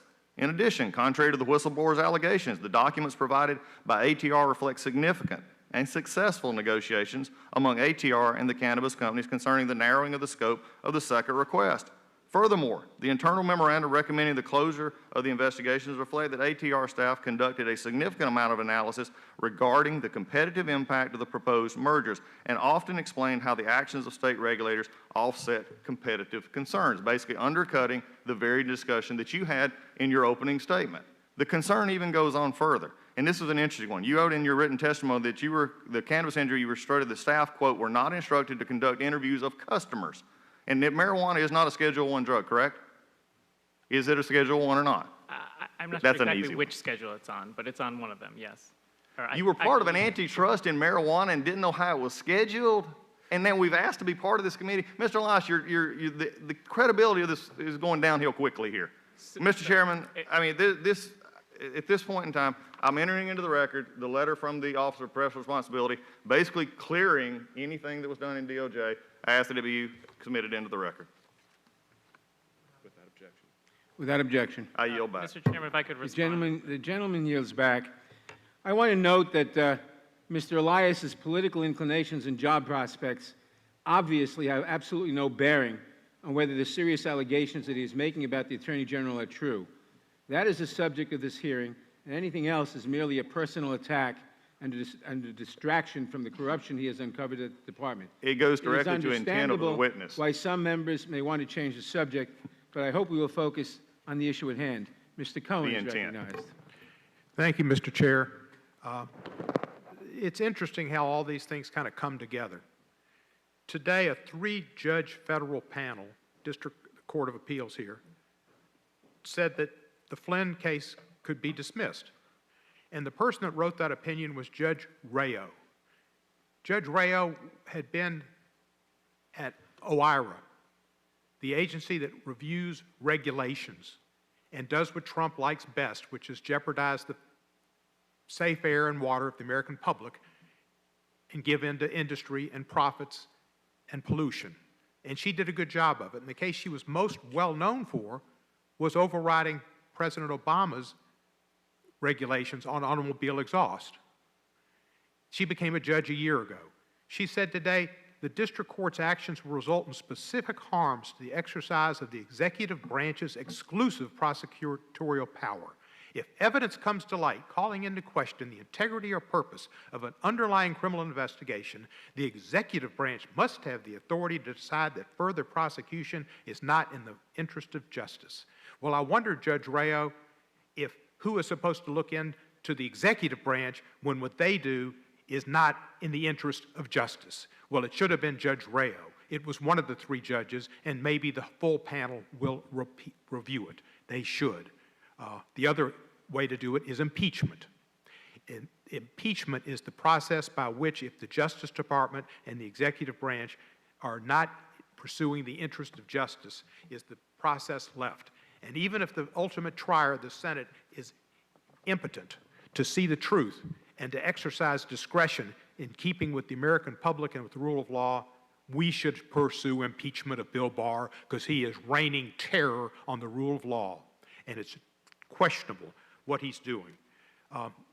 Mr. McCasey, you said that there was an 1807 law, the Logan Act, and you disparaged it because it was an old law. Is that correct, that was the one that was used to prosecute? I did not disparage it because it was an old law. There are many old laws that are very fine. Our Constitution's even older. You said that it was 1807, hardly ever used, and you disparaged it in the terminology that I didn't use the specific law 1807. What I said was it has never been prosecuted successfully. It was prosecuted twice in the 18th and the beginning of the 19th century, both unsuccessfully, and that it is probably unconstitutional. Well, thank you, sir. I'd just note that Bill Barr used an 1807 law, the Insurrection Act, to interfere with First Amendment rights so that the president could march through Lafayette Park and do his photo op holding a Bible in front of a church, not quote from the Bible, not lead people in prayer, but have a photo op in front of a church, a desecration of the Bible and a desecration of that church. So that was an 1807 law. Mr. Elias, you've testified as to cases that justice and antitrust took up concerning areas that otherwise you didn't think, or in the Justice Department superiors didn't think were worthy of antitrust investigations. One was cannabis. That's correct. Was that cost the cannabis folks a lot of money? Absolutely. These subpoenas that get issued that require production of millions of documents is very burdensome. So it was harassment by Bill Barr of an industry he didn't like. Is that right? I think that's a fair way to characterize it, yes. And ironically, that, just like Judge Rayo, it all comes back to one place. Barr doesn't like marijuana. Marijuana is 7 times more likely to be enforced against young African Americans, breeding discontent with police and breeding interactions with police. And Barr doesn't care about that type of stuff because he doesn't like marijuana, so that's okay. That's one of the breeding grounds of distrust of African Americans and police and African American contact and problems. Very unfortunate. And you also brought up the antitrust case, which brings us back here with Judge Rayo on the antitrust with the automobile manufacturers. Did Mercedes-Benz not join in on that case later? That's correct. And why do you think Mercedes-Benz didn't join in on that case? So I have read news reports that the German government discouraged it from joining because of the DOJ investigation. I don't have firsthand knowledge of those events. So the likelihood is President Trump, who didn't like what Governor Newsom did, got his way and kept Mercedes-Benz out of it and was able to try to change them from taking their position to be similar. Let me ask, Mr. McCasey, let me ask you this. Mr. Zelensky testified that for the guidelines where the defendant went to trial and remained unrepentant, in his experience, it was unheard of, especially like in Stone's case, in the lead up to the trial, we was told no one in the fraud and public corruption section of the United States Attorney's Office in D.C., which prosecuted that case, no time could he ever recall, or anyone recall, where the government did not seek guideline sentencings after trial. Do you know of any cases where the fraud and public integrity section did not seek guideline representation? I do not, nor do I know of any case. Thank you, sir. You don't, because there is not a case. There isn't a case, but Bill Barr did it because Trump's friend... Point of order. The witness was trying to answer the question. That was not a guideline recommendation. It was a travesty of a guideline recommendation. I have the time, and I don't know who over there is playing. I have the time. And this is a travesty order. because The this is gentleman's another time has case expired. where politics is overcoming the rule of law and destroying America. I yield back the balance of my time. The gentleman yields back. Mr. Johnson. Thank you, Mr. Chairman. Questions for Mr. Zelensky, if he can hear us on video. Mr. Zelensky, where are you physically located today? I'm at my attorney's office. What state is that, sir? It's in the District of Columbia.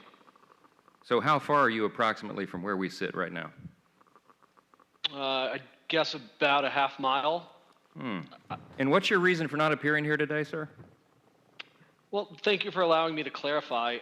As a prosecutor, particularly with the experiences that I've had in Baltimore, I'm reticent to discuss my family publicly, as we're You have family generally concerns, is trained that to do. right? Is that right? That's what you testified earlier. I have a newborn child, Congressman. My wife is a physician. We discussed the matter. Okay, I'm fair enough. actually Listen, I just wanted to right listen. My now. time, hold on. Mr. Zelensky, because you're an attorney, you know that having a witness appear and submit to cross-examination in person is obviously much more effective and reliable than one who simply phones it in, and we'll leave it at that. I just want to point out, the Honorable Judge McCasey showed up, flew from New York. He has family concerns as well. Many people do here as well. In fact, he's got to quarantine himself after this hearing because he has a young grandchild who's sick with other The gentleman is improper. The witness is complying with the rules of the House. We make no distinction between people who are present physically and people who are present by video. Mr. Chairman, it's my time, and it is not inappropriate, and you don't get to decide how I ask my question. Oh, yes, I do. With all due respect. You said in your opening, Mr. Zelensky, that we don't prosecute people based on politics. The question is, do you investigate people based on politics? No. A couple of questions for you related to Inspector General Horowitz's report outlining the FBI's improper FISA surveillance of Carter Page. You're familiar with that, correct? I have read press reports regarding it. I have read some of the report. I have not studied it carefully. Do you know what role Christopher Steele played in the FBI's investigation of Carter Page? I only know what's been publicly reported and what is in the Inspector General's report, Congressman. If you're familiar with the report, then you must know that it states at page 359, quote, "We concluded that Crossfire Hurricane Team's receipt of Steele's election reporting on September 19, 2016 played a central and essential role in the decision by the FBI OGC to support the request for FISA surveillance targeting Carter Page, as well as the department's ultimate decision to seek the FISA order." Does that sound familiar? I have no reason to doubt that you're accurately reading from the report. What discussions did the special counsel team have about Christopher Steele?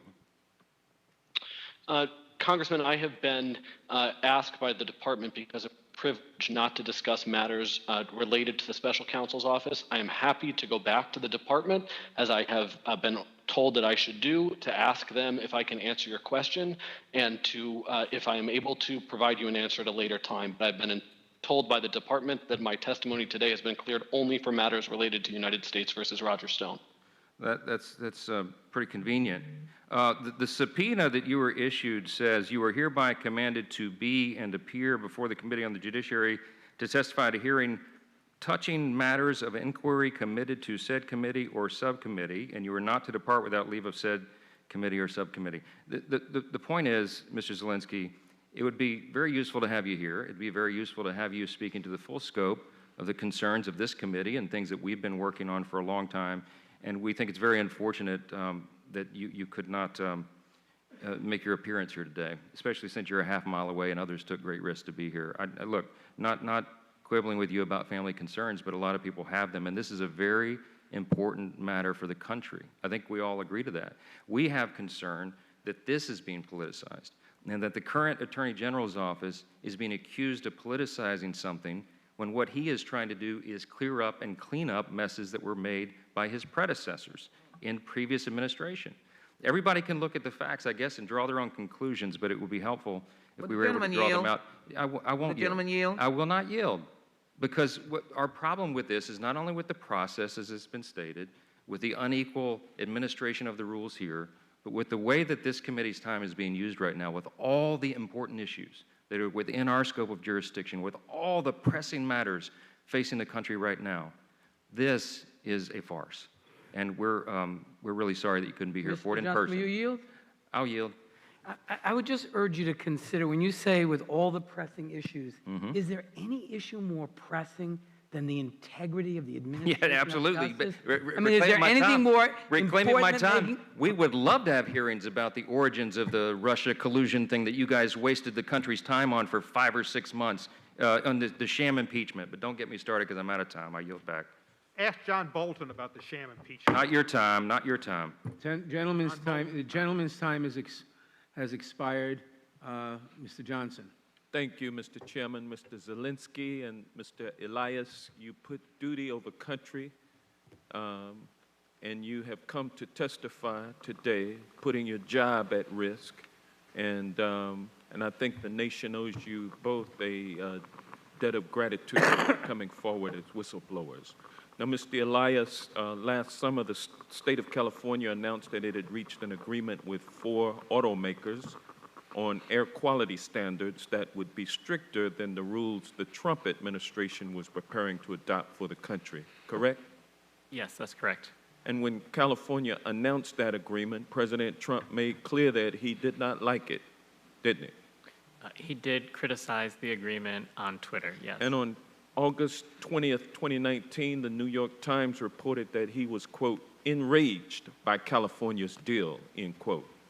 Trump even apparently called a White House meeting to plot ways to retaliate, all because he resented the fact that California and the 4 automakers would dare to undermine his loosening of air quality emission standards. So the next day, August 21st, Trump went public and he threatened the 4 automakers, saying that these companies, quote, will be out of business, end quote, if they don't get in line. Then, the day after those tweets, August 22nd, President Trump's Justice Department followed through on that threat. That's when Assistant Attorney General Dal Rahim gave an instruction to your division to start an antitrust investigation immediately into those 4 automakers. Is that correct?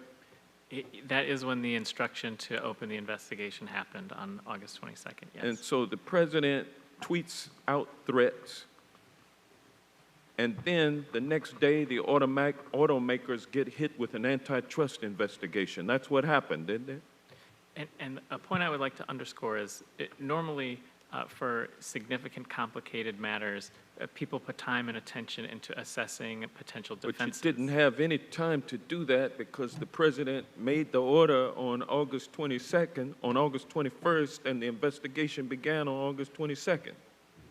There was very little time between those 2 events, yes. Do you believe that the department commenced that investigation based on good faith belief that they had committed a violation of the antitrust laws or not? So the career staff who examined it saw some very obvious defenses, things called state action, nor Pennington, and you really have to twist things to get around those. So it did not appear to be in good faith, no. That investigation didn't have anything to do with protecting the American people from anti-competitive behavior, did it? So the career staff who reviewed it had some great concerns about opening it, especially the people who were then charged with actually conducting the investigation. They documented their concerns with the legal underpinning of the case, and if you're immune from eventual prosecution for something because you have a legal defense, you should be immune from investigation for having committed And the law was clear that the state of California was immune. So what I describe in my complaint is how staff was not given enough time to go through and properly understand the And I wish I defenses. could give you a chance to explain more, but bottom line, it wasn't a legitimate antitrust investigation, was it? That's what my complaint alleges, yes. And if it had been, the first step would have been for the department to get with California officials and get the facts from those officials, but it never did even establish contact with California, did it, before it instituted the investigation.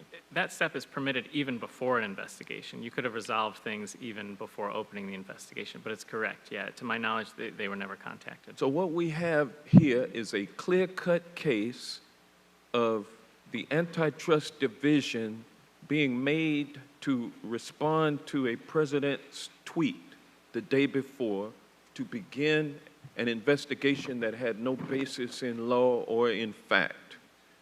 Would you describe that as an abuse of authority of the upper echelons of the Justice Department? I did submit my complaint to the IG on the grounds that the events here constituted an abuse of authority. All right, with that, I will yield back. Thank you. The gentleman yields back. Mr. Jordan. Thank you, Mr. Chairman. Mr. Zielinski, it seems to me you got just one problem. The judge disagreed with you.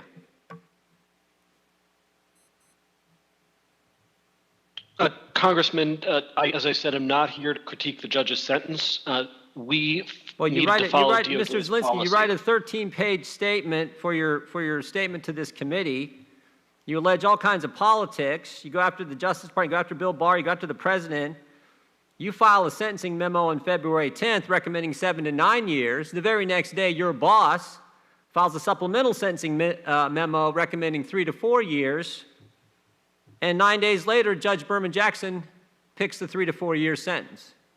So the judge disagreed with you. Congressman, I don't agree with the premise of your question on two levels. The first is the well, tell me what in that fact pattern. Tell me what in that fact pattern is wrong. Didn't Roger Stone get 40 months? The supplemental memo, Congressman, did not recommend 3 to 4 years. It recommended a sentence of incarceration. The supplemental memo also mischaracterized other aspects of the guidelines. Mr. Zielinski, I've looked at the supplement. I've looked at the supplemental memo, and it said 37 to 47 months. What was the? Take away the enhancement. It said 37 to 47 months. Those were the numbers referenced in the memo, and Judge Berman Jackson picked 40 months. She didn't pick 7 to 9 years. Is that right? She sentenced Mr. Stone to 40 months. That's correct. And that's between 3 and 4 years. Exactly what was in the supplemental memo. Did you talk to Bill Barr about your concerns? No, as I stated, I did not talk to the Attorney General. You didn't talk to the Attorney. Did you talk to the DAG? Did you talk to the Deputy Attorney General? Thank you. I was not provided the opportunity. Did you talk to Mr. Shea? Did you talk to the U.S. Attorney? I requested to, but was not given a meeting. So you didn't talk to any of the people who ultimately make these decisions, did you, Mr. Zielinski? I requested to speak with the U.S. Attorney, but I didn't ask you if you requested. I said, did you talk to him? You didn't talk to the Attorney General, didn't talk to the DAG, didn't talk to the U.S. Attorney. Who's the supervisor? Which supervisor are you referring to? I'm talking about the one you referenced about 6 times in your testimony. Page 2, it was told to me at the time by my supervisor in the U.S. Attorney's Office. You said, I was told that the acting U.S. Attorney for the District of Columbia, Timothy Shea, was receiving heavy pressure from the highest levels of the Department of Justice. Page 10 of your testimony, you say this, page 10, I was explicitly told that the motivation for changing the sentencing memo was political and because the U.S. Attorney was, quote, afraid of the President. Who told you?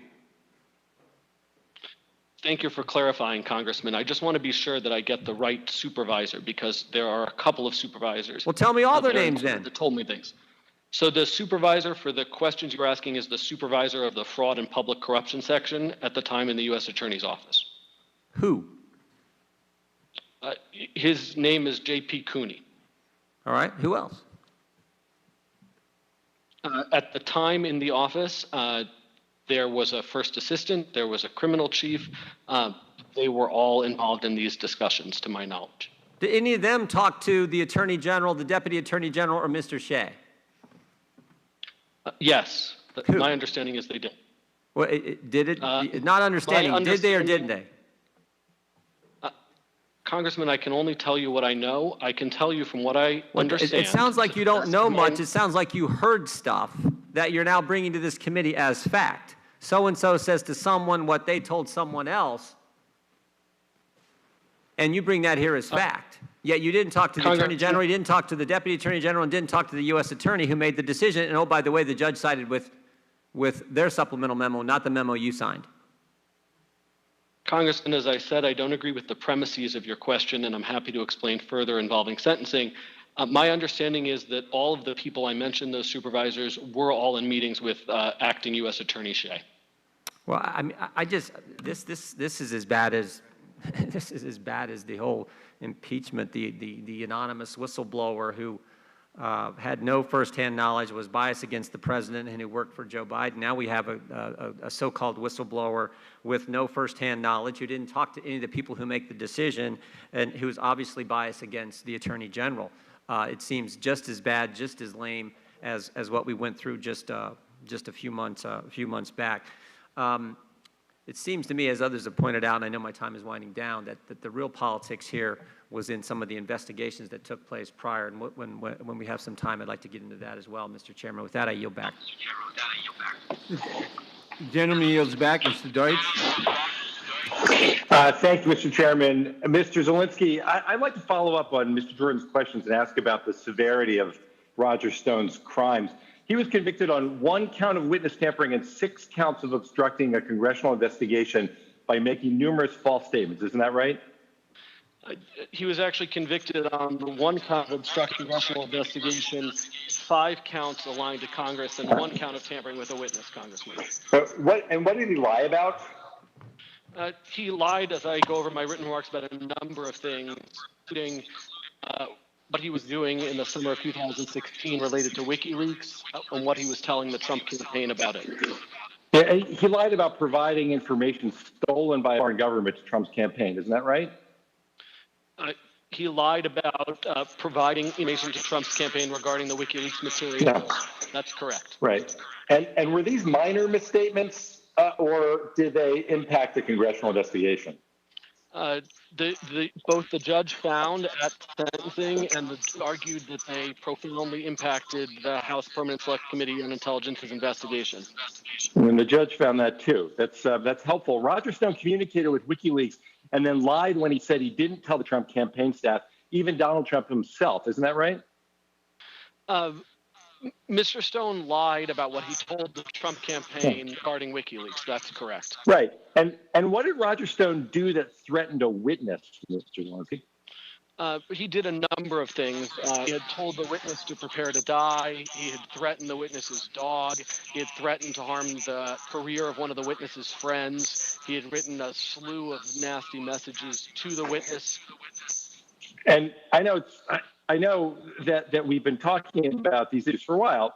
It's worth pointing out he told the witness to prepare to die. Did it appear that the threats worked? Mr. Zelensky, did they impact the witness's testimony? They did. And Mr. Zelensky, would you say that these are serious offenses? Yes. And help us understand, how did you come up with a 7 to 9 year recommendation? Did you follow the guidelines? Was it at the top or bottom of the range? And what were the enhancements that increased the sentencing range? So in coming to the sentencing recommendation we do what we do in every case. We consult the PSR, which is a report that's prepared by the court. We consult the relevant Department of Justice policies, and then we look at the guidelines sentences. It's important to understand that the guidelines in this case were clear and the applications were readily apparent. It was not a tough calculation. After looking at that, we looked at what other sentences had been, and we determined what a reasonable sentence would be in this case. Normally, the department defends recommendations within the guidelines range, don't they? It is the policy of the department and reiterated memo in 2017 to seek guidelines recommendations in general. But in your written testimony, you stated the team was pressured to submit inaccurate guidelines, inaccurate guidelines calculation that would result in a lower sentencing range. What was the nature of that pressure, Mr. Zelensky? So there were meetings the members of my team had with leadership of the U.S. Attorney's Office and the acting U.S. Attorney, where he sought to get us not to ask for the guidelines that clearly applied. And so you, after the pressure, you submitted your sentencing memo. Then the department leadership submitted a new sentencing memo for a lighter sentence. That's very much outside the normal practice in your experience, isn't it? I think outside of practice, not an accurate description.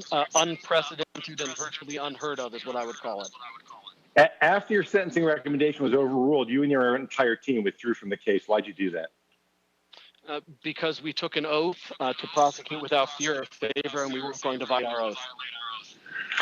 Mr. Zelensky, it was political pressure that got Roger Stone a lighter sentence than he deserved. Mr. Stone got special treatment because of his connections to the president. That's not justice. The rule of law is supposed to mean equality under the law. Now, this case is a glaring example of Bill Barr corrupting DOJ, undermining equality in our legal system, and it's one of the reasons that we're here today. On Monday, you did your job and filed your recommendations to hold Roger Stone accountable. In the middle of that very night, the president tweeted, and Bill Barr's DOJ snapped into action the next day to take pressure off. That, Mr. Zelensky, is not justice. I yield back. The gentleman yields back. Mr. Johnson.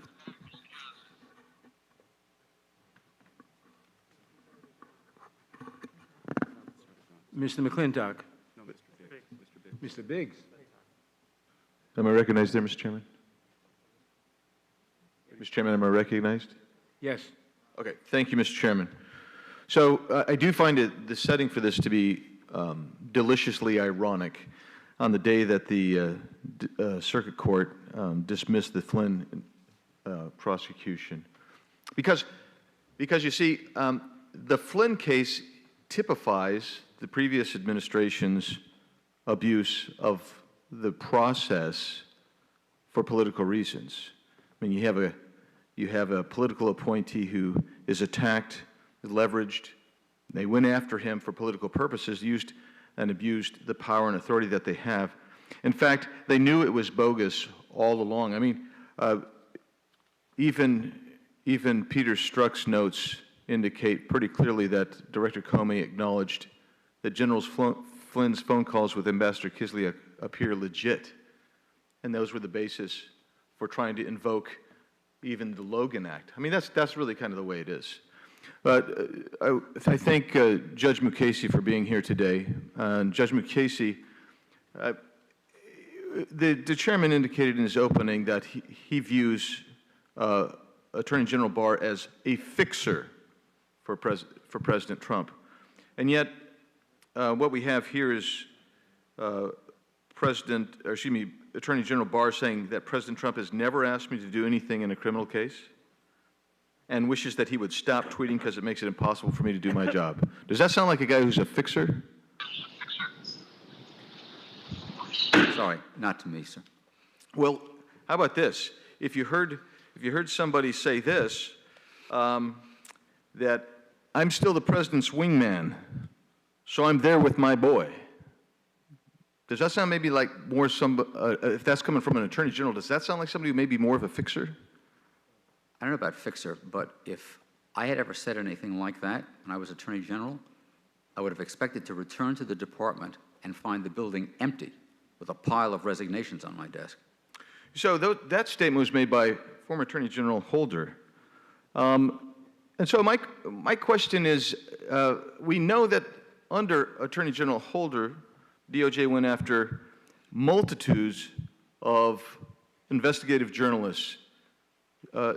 Judge Mukasey, have you heard or do you have any information whether under William Barr, for whatever reason, that he's gone after investigative journalists? I do not. Then we know that under that department, that Justice Department, they prosecuted whistleblowers. I know President Trump has expressed exasperation and disapprobation of certain whistleblowers and wished that they were prosecuted. Do you know of any prosecutions administered by this administration under William Barr of whistleblowers? I don't. We could go over a whole plethora of these types of things. Civil Rights Division, U.S. Commission on Civil Rights, they dismissed voter intimidation lawsuits. I guess my question for you is, do you know of any dismissal of voter intimidation lawsuits on the part of William Barr? No, although I have to say I've not made a particular study of that area. Fair enough. Fair enough. I don't know of any. The Fast and Furious issue.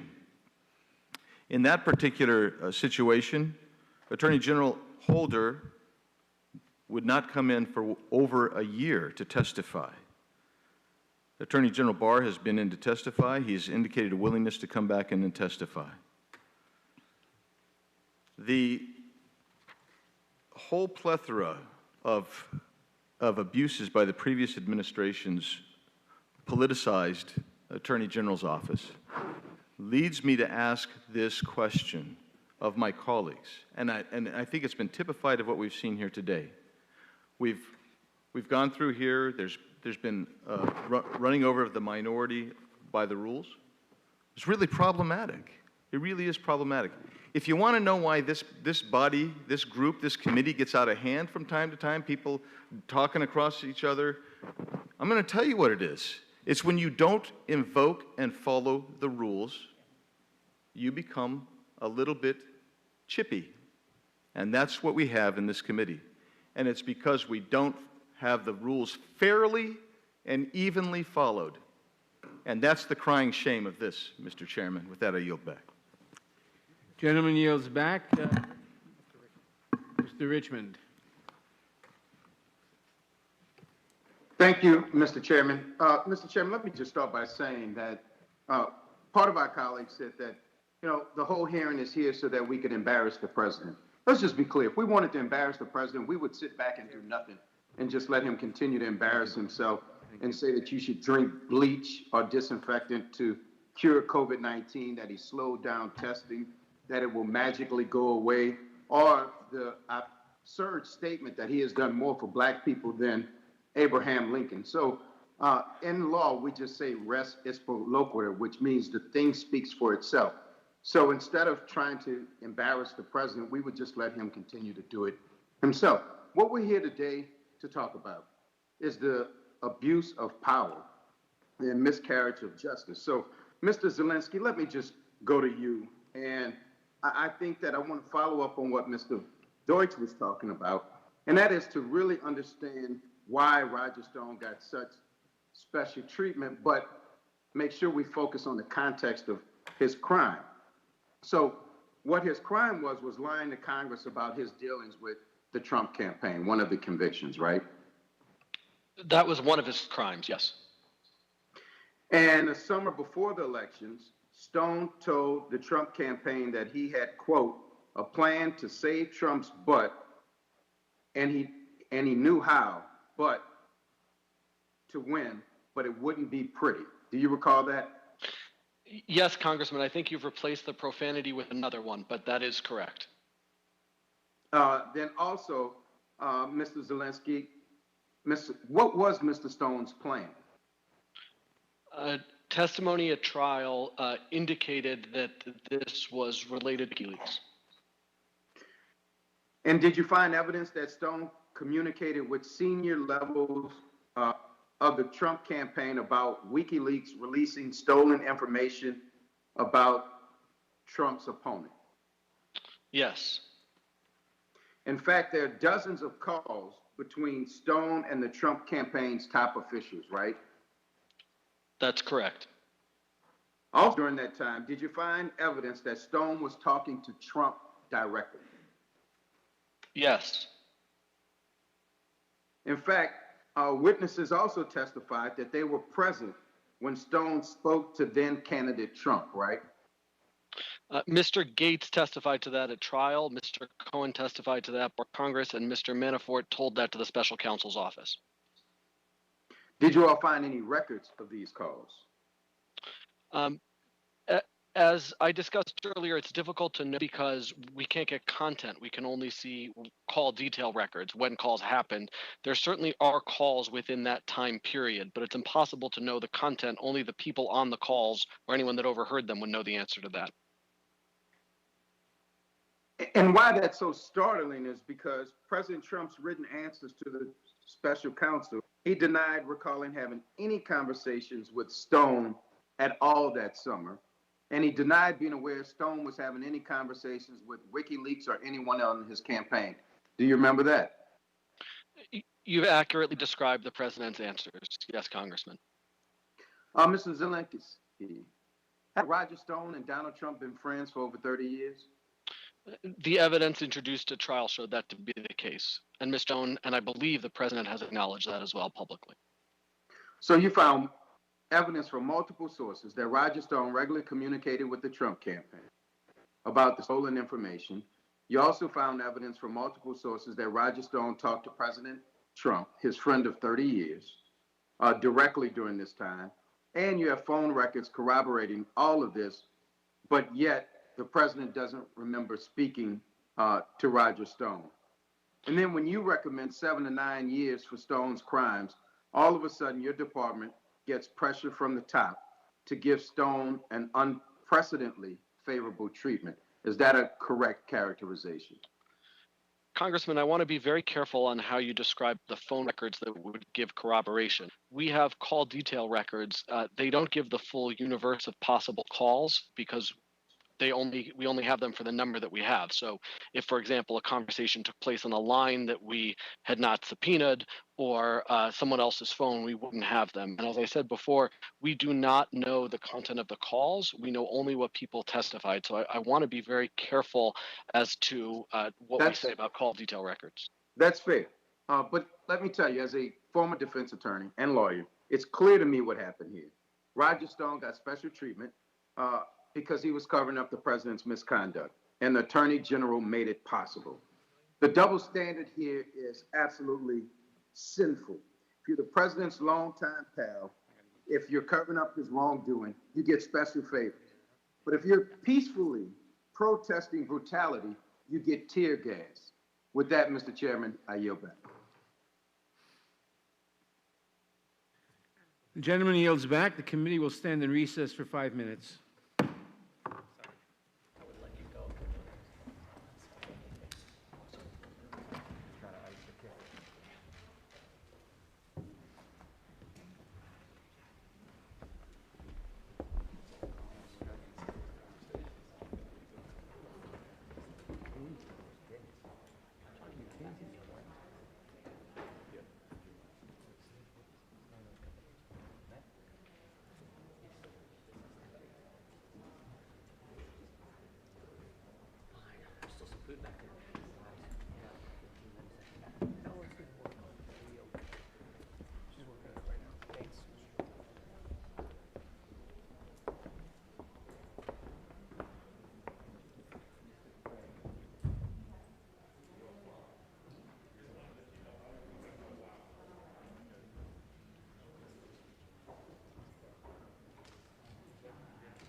the window there.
The committee will come back to order.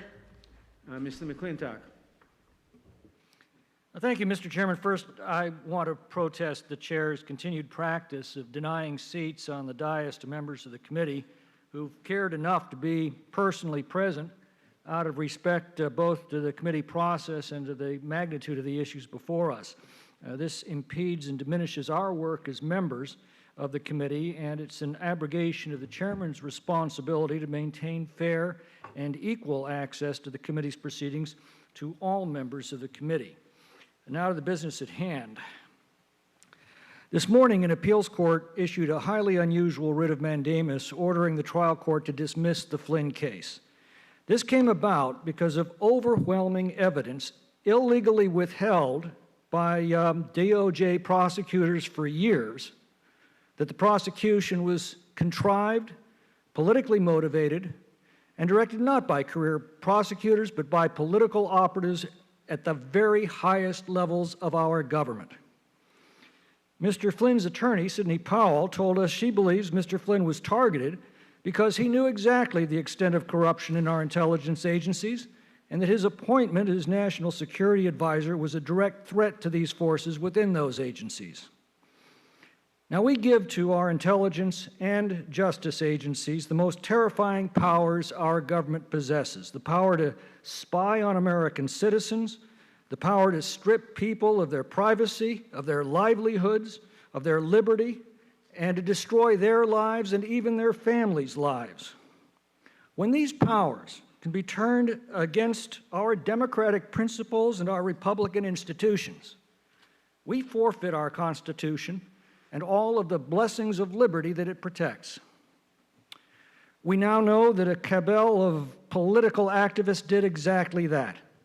They took a document that they knew was false, and they used it as a pretext to initiate an investigation, accusing a presidential candidate of colluding with a foreign power, leaked the existence of that investigation in an attempt to influence the 2016 presidential election, and having failed to do that, then to use it to undermine and obstruct the duly elected President of the United States.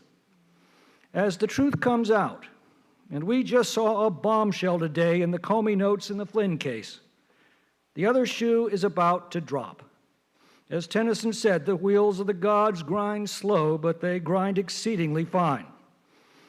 And so now we have a concerted effort to undermine these investigations by travesties like the proceedings today. Attorney General Barr has a responsibility to uphold the rule of law, the equal protection of our laws, and the impartial administration of these laws. That is exactly what he is doing, and that's exactly what makes him such a threat to those who abuse their powers and undermine the rule of law. Judge Mulcahy, what happens if our justice and intelligence agencies can target rival candidates on specious grounds, if the incoming NSA director can be targeted at the highest levels of our government and set up to be maliciously prosecuted, if excessive sentences can be sought against politically disfavored defendants in direct contravention to sentencing guidelines? Judge, you've devoted your life to the equal protection of the law. What's your assessment of the events that I've referenced, and where are we going if these bad actors can go unchallenged and unpunished? I think the matters you reference are a serious threat to the faith that people have to have in the functioning of their government in order for this country to continue to function.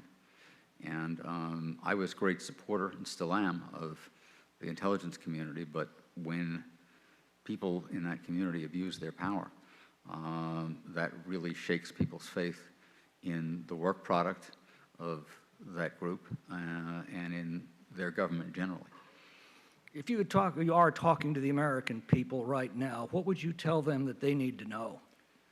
Well, how long do you have? I don't think that I'm in a position to give a long discursive presentation on what they need to know. I think they're going to find out what they need to know in due course when investigations now underway run their course, and we'll find out what happened. Are you concerned that there is a concerted effort to derail those investigations before they're completed and the truth is out? Well, I don't know about derail, because I don't think that John... Well, these proceedings, for example. these proceedings could have the effect of tainting the Attorney General and, through him, John Durham. But John Durham has been at this for a long time. He had the faith of 3 attorneys general, at least, Janet Reno, me, my successor, and Attorney General Barr. That's 4. Well, hopefully the truth will he's out earned and it. justice will be served. Thank you.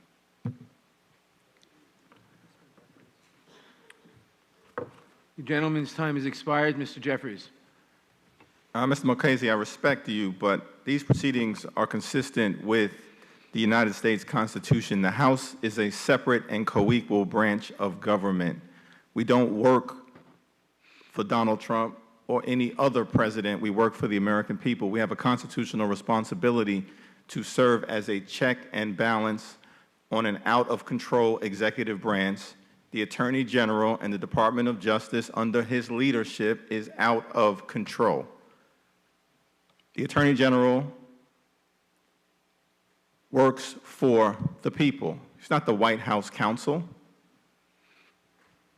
It's the Attorney General and the Department of Justice should be an agent of liberty and justice for all Americans, regardless of political affiliation. Now, Mr. Zelensky, you testified that in the many cases that you've been privileged to work on during your career, you have never seen political influence play any role in prosecutorial decision-making, with one exception, United States versus Roger Stone. Is that correct? That's correct. And you were the lead prosecutor on the Roger Stone case, which included a variety of different criminal charges, such as lying to Congress and witness tampering. Is that right? I was a lead prosecutor on the Roger Stone case.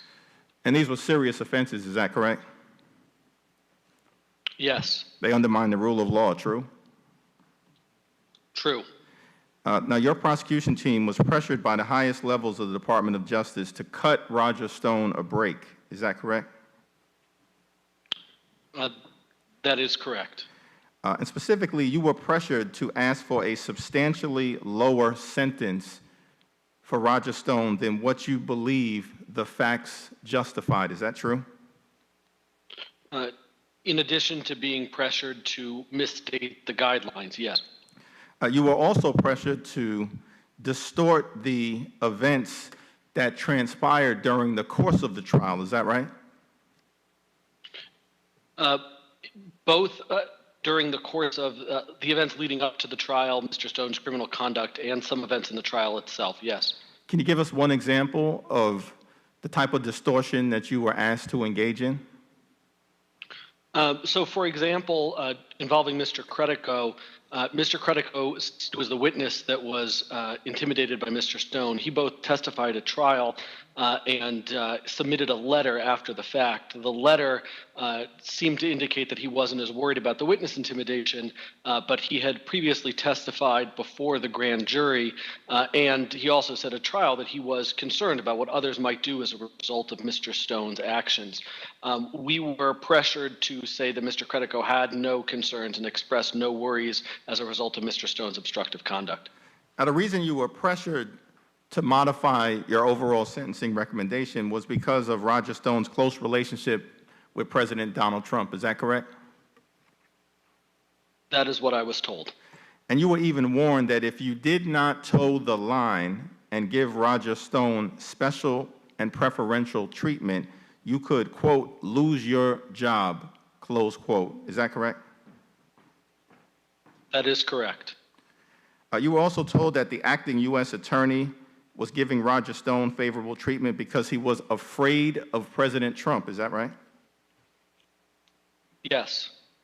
Notwithstanding this pressure, you refused to cut Roger Stone a break, and you filed your sentencing recommendation, which included 7 to 10 years in a proposed prison sentence. Is that right? I believe the upper end of the range, the guidelines as we filed it, was 9, Congressman. 7 to 9 years.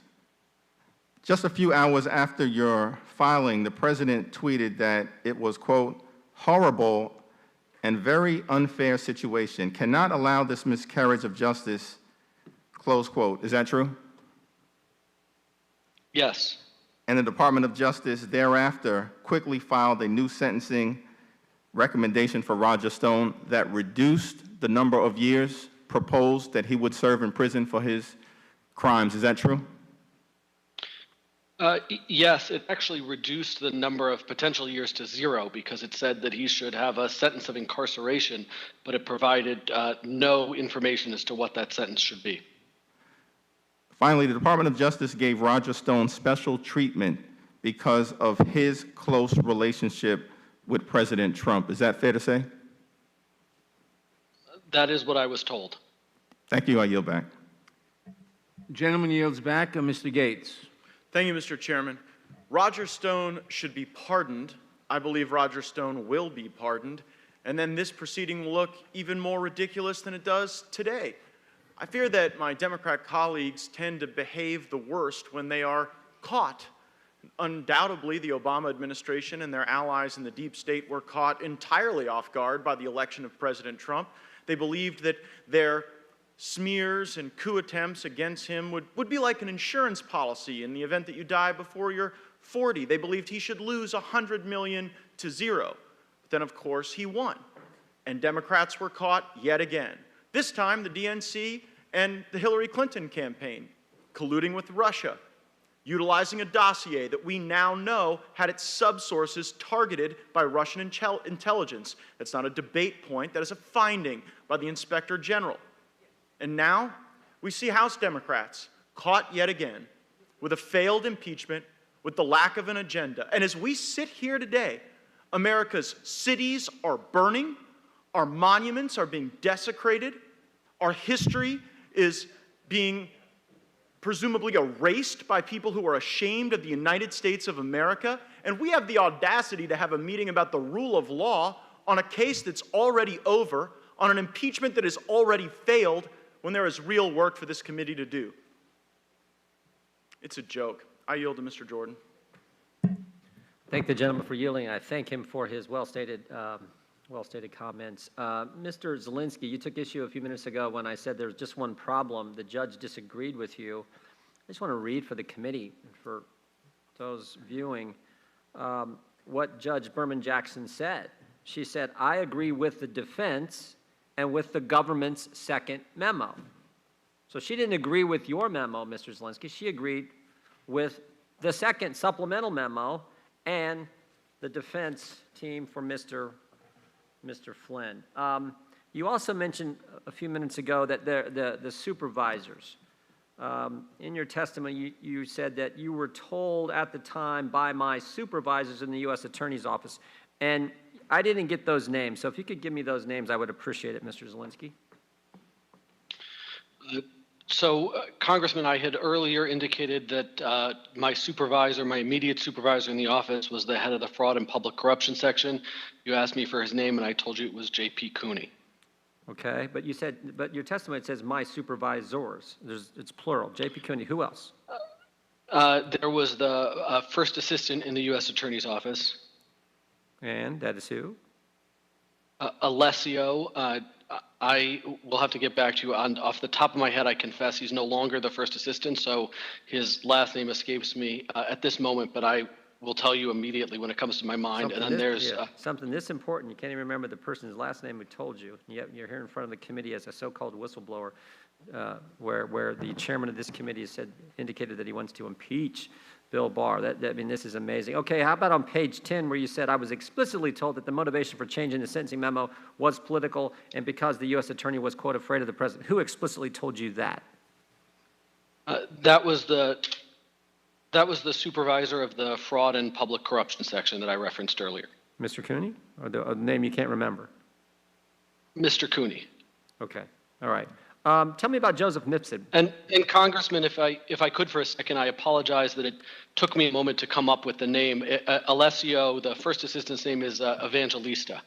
Okay, so tell me why the special counsel didn't charge Joseph Mifsud with lying to the FBI. He lied 3 times. You charge everybody else. You charge Gates, you charge Flynn, you charge Stone, you charge 13 Russians no one ever seen.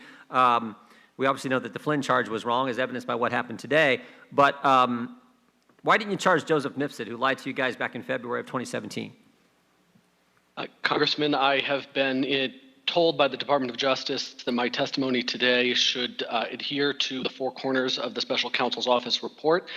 The privilege issues with going outside of that, I would be happy to consult with them, see if they will permit me to answer. You were awful quick just a few minutes ago. Here's a sentence: Manafort told the special counsel. So you were fine talking to Democrats about what Manafort told to the special counsel. I'm asking you a simpler question.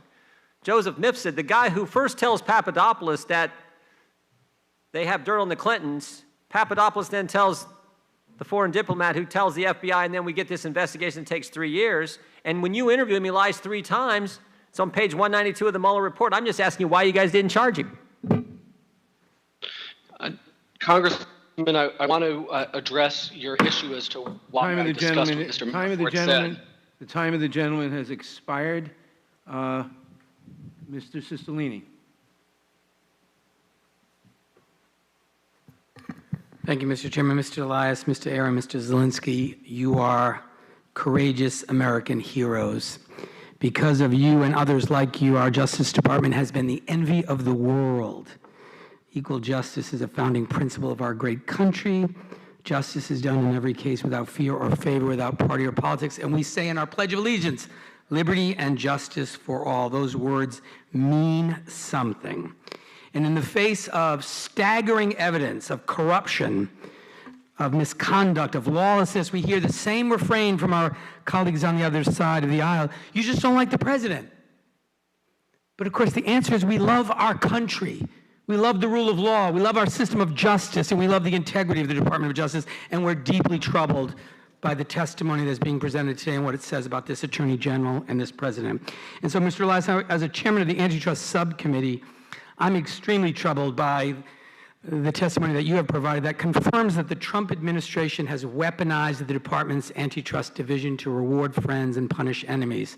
For years, public reporting has suggested that the Trump administration has been wielding antitrust in this abusive way, from the AT&T Time Warner merger, which the DOJ sued to block, reportedly at the president's direction, to the Sprint T-Mobile merger and Disney Fox transactions, both of which the DOJ smoothly approved despite serious anti-competitive concerns, allegedly due to personal ties that the CEOs and investors had to President Trump. So, Mr. Elias, I'd like to come back to the facts on why the investigation into 4 major automakers was ever opened, because there seems to be no evidence to support it. In fact, at a Senate hearing last year, the chief of the Antitrust Division told senators, and I quote, "I have nothing," when he was asked if he had any information of misconduct to justify this investigation of automakers. Your testimony today seems to confirm without question that there was, in fact, simply no basis to support the investigation. But I want it to be clear. Do you have any evidence that these automakers did anything wrong when they agreed to adhere to California's strict admission standards?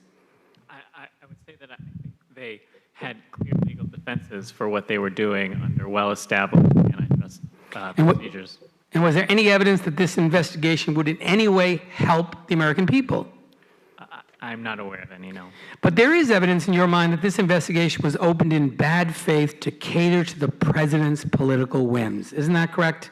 I think the coincidence in time between the president's tweets and the instruction the next day to open the investigation could lead to the inference that you're describing. And I'm correct in saying that the investigation was ultimately closed without any evidence of wrongdoing found, correct? Correct. Now, your testimony makes clear to me that this investigation was meritless. It had nothing to do with protecting the American people or American consumers, and everything to do with helping the president retaliate against automakers and support the president's feud against a specific state. And what's worse, the Attorney General used taxpayer money to do this. Mr. Elias, you've described an entire division writing a memo, an all-staff meeting, weeks and weeks of work. Given this investigation was clearly not about protecting the interests of the American people, am I correct that it still required the expenditure of significant resources? It did require some staff time, some attorney time, and use of funds that did not ultimately yield a real violation. So rather than pursuing meritless investigations to support the president's personal vendetta, the resources could have been used and better spent elsewhere. Do you agree? I certainly agree, yes. And finally, Mr. Elias, what has been the effect on morale in your division, given that the Attorney General is pursuing investigations based on the President's tweets and not on what is best for the American people? Well, I do know that in the Federal Employee Viewpoint Survey, which surveys employees every year, the Antitrust Division is now ranked 404 out of 420. Thank you. Mr. Ayer, I'd like to turn to you for a moment. The President is, of course, free to pursue an anti-environment agenda within the confines of the law, but there's a line between the Department prioritizing executive policies and prosecuting companies and individuals solely to retaliate against the President's perceived political enemies. Can you just please describe the difference between the Department prioritizing an administration's policies and what happened here? And what effect does it have on our justice system and democratic institutions if the President uses the Department to attack those he disagrees with without legal cause? The whole premise of a system of justice is that it will be brought to bear on the facts as they are and proceed pursuant to the best assessment that hard thinking and hard work can bring to it in terms of what action is appropriate. And the citizens of the country need to have trust that things are being done in an even-handed way for good reasons. The problem comes when there starts to be a widespread sense of concern or doubt that the government is actually taking often harsh actions, sometimes punitive and criminal actions, other times civil enforcement actions, or otherwise in civil cases acting in a way to help someone for special reasons that are totally unrelated to the public interest or any even-handed considerations. And then trust breaks down as it did after Watergate. And that's not a place we want to be as a country because order starts to deteriorate. The time of the gentleman has expired. Mr. Chairman, I have a unanimous consent request. Gentleman will state his unanimous consent request. Thank you. Mr. Chairman, I ask unanimous consent that this letter signed by over 1,100 former U.S. attorneys and Justice Department officials, both Republicans and Democrats, which strongly condemns President Trump and Attorney General Barr's interference in the fair administration of justice and calls on the Attorney General of the United States to resign, be made part of the record. Without objection, Mr. Klein. Thank you, Mr. Chairman. I want to thank our witnesses for being here. Mr. Zelensky, I wish you were here in person, but I want to ask you in particular, you've already been asked about the 13 of the 17 attorneys in the special counsel team, registered Democrats. What was Andrew Weissman's role in the special counsel investigation? Andrew Weissman was a senior assistant special counsel, I believe was his title. And were you aware that Weissman sent an email to then Deputy Attorney General Sally Yates saying he was, quote, so proud and in awe, end quote, of her after she disobeyed President Trump? Were you aware of that? I'm familiar with that press report, yes. Do you think this email compromised the appearance of an independent investigation? I think that the attorneys in the special counsel's office did our job, and we did our job fairly and truthfully. So you don't think that that email compromised the appearance of an independent investigation? I think the investigation was independent, and I am not able to comment beyond the confines of the report, but I can tell you, Congressman, that we did our jobs and we followed the law. So what did Special Counsel Mueller do after finding out that Weissman emailed that he was so proud and in awe of Deputy Attorney General Yates? He didn't remove him, correct? I'm sorry, remove her. I want to be very careful. No, remove Weissman. I want to be very careful, Congressman, for the same reason that Congressman referenced earlier. I have to go to the department to be able to talk about matters that are outside the scope of the special counsel office's report and receive their permission to do so. The Department of Justice has given me permission today to discuss matters related to the Stone sentencing. They have not given me permission to discuss internal matters in the special counsel's office that are outside the scope of the four corners of the special counsel office's report. If you would like, I can go to the department and I will ask them for permission to answer your question. Things that you have read in the press or seen in the public sphere, correct? You've spoken to that earlier today. Yes. So are you aware that Weissman agreed to host a fundraiser for candidate Joe Biden's victory fund? I've read press reports to that effect. Okay. And are you aware of unauthorized press leaks coming out of the special counsel's office? No. Okay. Has the Justice Department Office of Inspector General ever contacted you about unauthorized leaks to the media? They have not. And are you aware if Justice Department Office of Inspector General has contacted anyone else at the special counsel's office about unauthorized leaks to the media? I am not. All right. With that, I'm going to yield to the gentleman from Ohio. I thank the gentleman from yielding, Mr. McCasey. I'm going to take a look at this chart up here, because this is, in my mind, what politics at a Justice Department looks like. Hillary should win 100 million to 0. Trump's not ever going to become president, right? That's from Lisa Page to Peter Strzok. Peter Strzok responds, no, he's not, we'll stop it.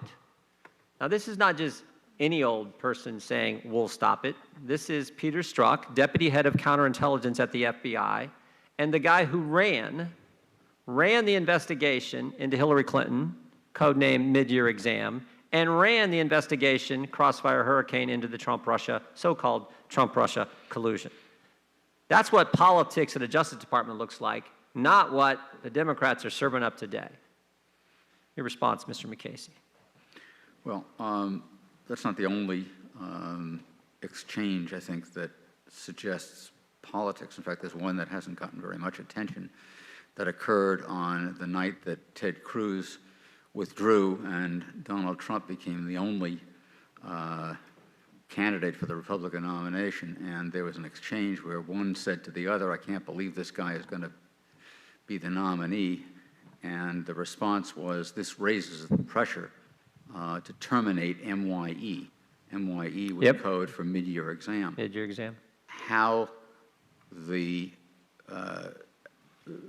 candidacy of Donald Trump could raise the pressure to terminate MYE has been something that's mystified me ever since I saw that. Yeah, no kidding. It shouldn't matter who the candidate is for the other party. Determining what, how and when and why you close an investigation, finishing an investigation, or what you do in an investigation. Right. Yeah, thank you very much. Yield back.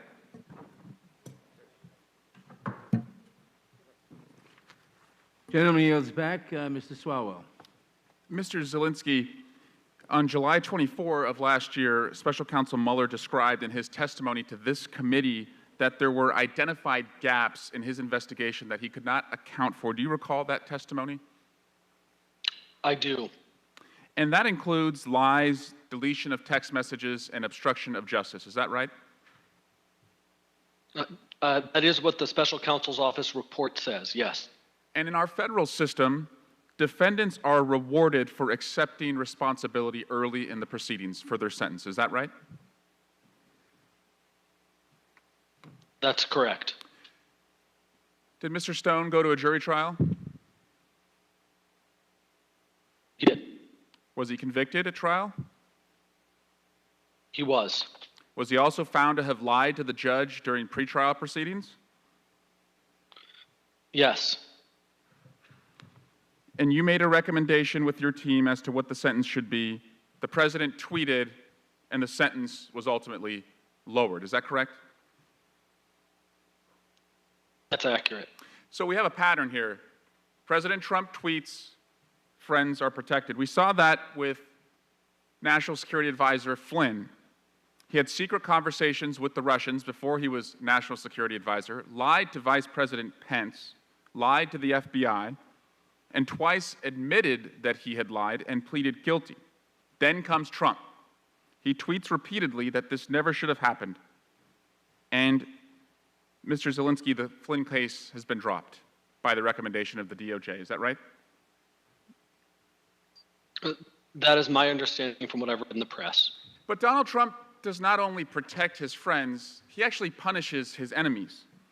Michael Cohen, former lawyer to President Trump, charged with counts of tax fraud and false statements, pleads guilty early in the proceedings, testifies to Congress, and 9 days before his sentencing, Donald Trump tweets that Cohen wants 0 days in prison. He should serve his full and complete sentence. And Michael Cohen was sentenced to 3 years. Is that correct? I I don't remember Mr. Cohen's precise sentence, but I have no reason to doubt what you're saying. So, Mr. Zielinski, you're a career prosecutor. You just want to follow the evidence. How does it make you feel as a prosecutor, and how does it make your colleagues feel when you see that your hard work and the evidence is being sidelines for political preferences? Congressman, in the wake of the Stone sentencing motion, I heard from many assistant United States attorneys throughout the country, many of whom I did not know, about how disappointed they were with what had happened. Why were you disappointed? I was disappointed because we took an oath to do our job, to follow the law, to follow the department's policy, and to do what's right, and what happened here was wrong. Has Attorney General Barr ever publicly mischaracterized findings from the Mueller report?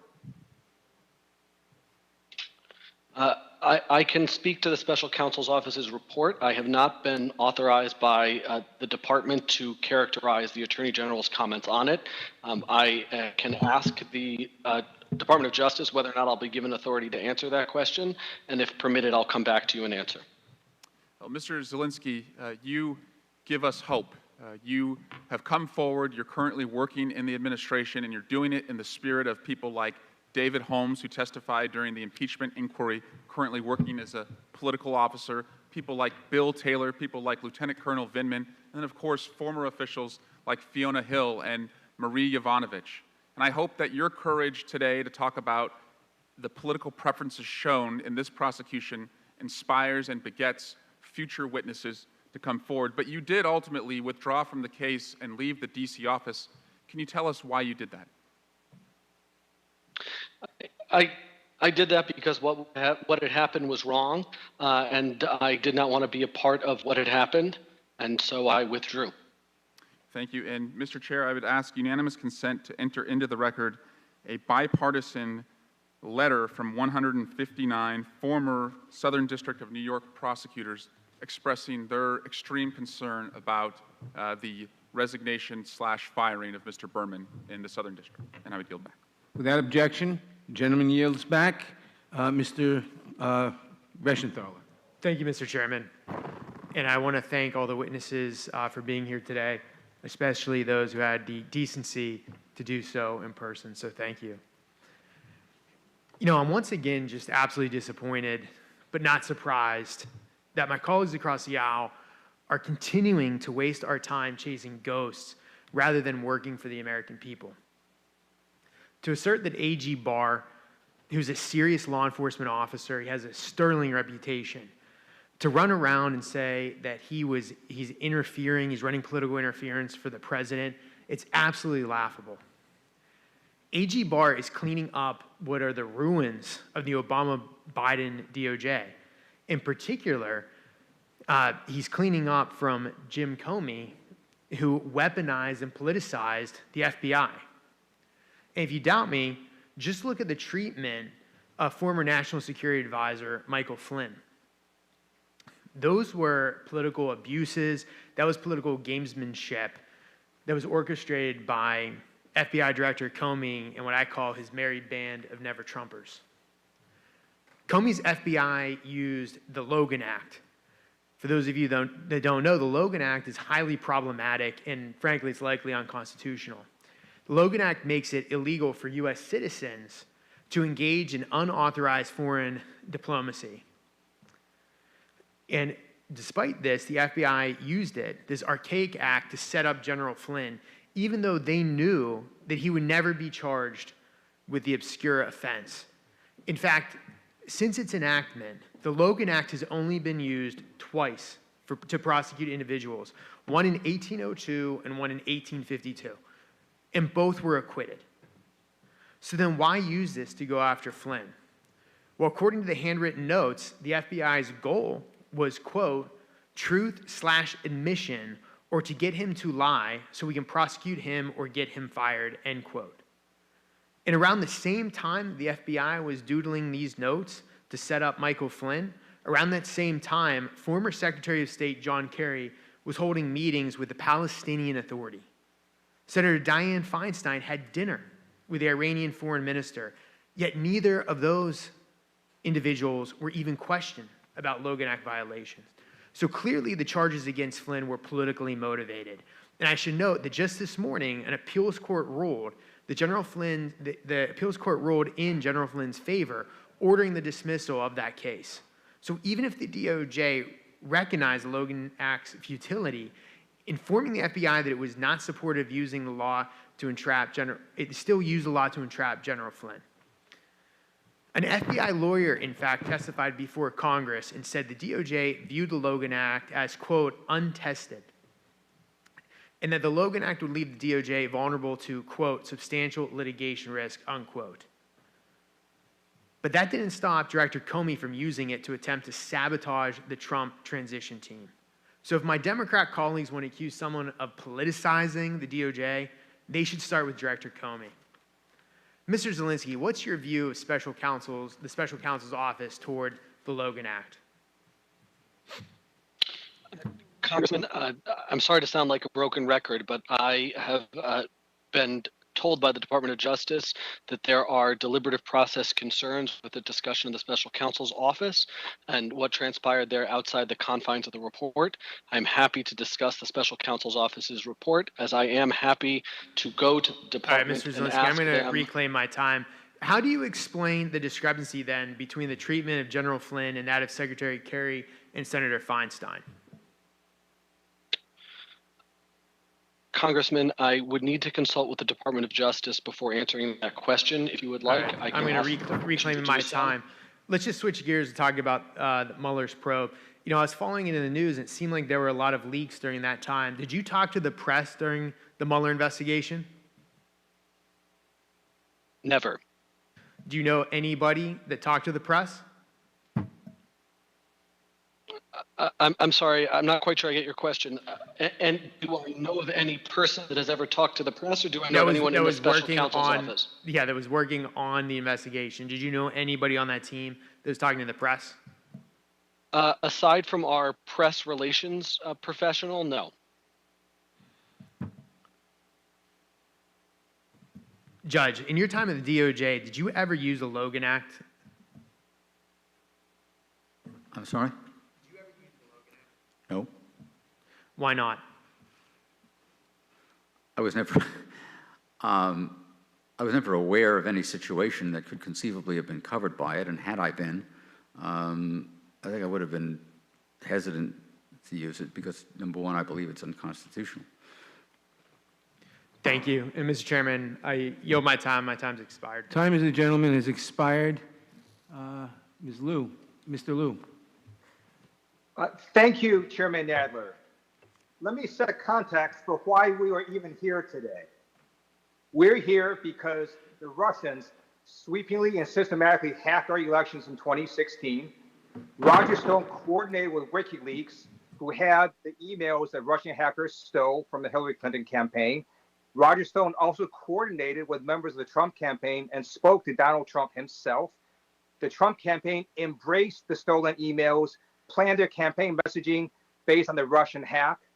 And then after Roger Stone was convicted of multiple crimes, Bill Barr's Department of Justice intervened to lower the sentencing recommendation.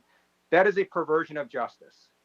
I'm a former prosecutor, and it's clear to me that the only reason we were able to take the extraordinary step of locking people up in prison is because the people believe our processes are fair and based on their facts.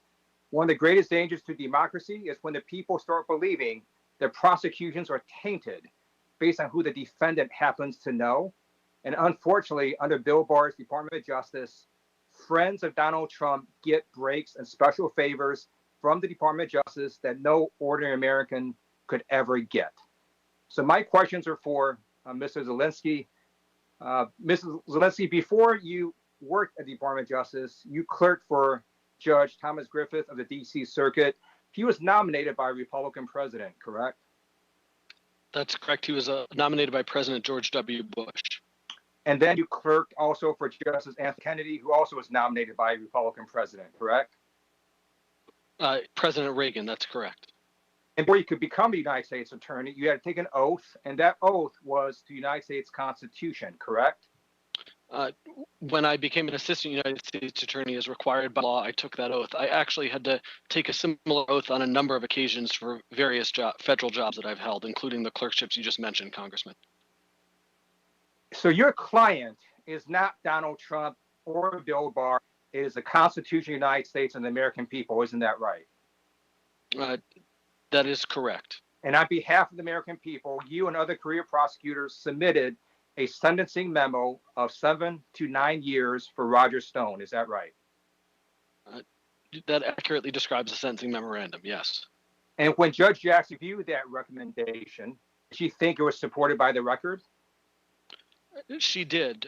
She said that the sentencing memo that we had filed complied with all law, relevant DOJ policy, and practice, and was supported by the record. After you submitted that sentencing recommendation, the President of the United States went nuts and said it was horrible, unfair. And then another memo was submitted by people above you. Were you told why they submitted that memo of a lower sentencing recommendation? I was told that the U.S. attorney was taking action because he was afraid of the president. As I discussed, I was told that earlier, and I was told that there was heavy political pressure from the highest levels of the Department of Justice to cut Roger Stone a break. Did any career line assistant U.S. attorney sign that lower sentencing recommendation? None. In the memo you had submitted initially, were you asked to remove portions about Roger Stone's misconduct? We were. Is that unusual? I've never had it before in my experience. Okay. Now, Mr. Mukasey has said that Attorney General could certainly ask for a sentence below the sentencing guidelines. But to be clear, that is not your problem with what happened. It's not that something was asked below the sentencing guidelines. It was a process, right, where the reason it was done was because Roger Stone was a friend of Donald Trump and the acting U.S. attorney was scared of the president. Isn't that right? That is one of the problems. There were also flaws in the second sentencing memorandum that I believe should not have been submitted as well, besides the recommendation itself. And do you believe those flaws were done because Roger Stone is a friend of Donald Trump? I was told that the acting United States attorney was taking the actions that he was because he's afraid of Donald Trump. I was not told why the second sentencing memorandum was done the way it was, because by the time it was filed, I had withdrawn from the office and I was not given the ability to review the materials, nor was I told who was writing it. Thank you. And my last question. In United America, we do not prosecute people because of their politics. That's what you wrote. You also wrote, and we don't cut them a break because of their politics either. Was Roger Stone cut a break because of his connection to Donald Trump? That is what I was told, and that is what appears to have happened to me. Thank you, and I yield back. The gentleman yields back. Mr. Raskin.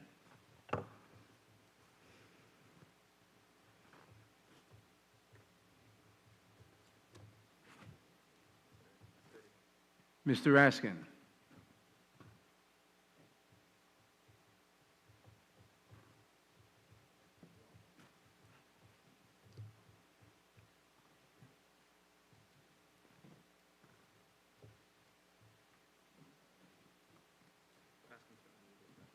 Unmute your microphone.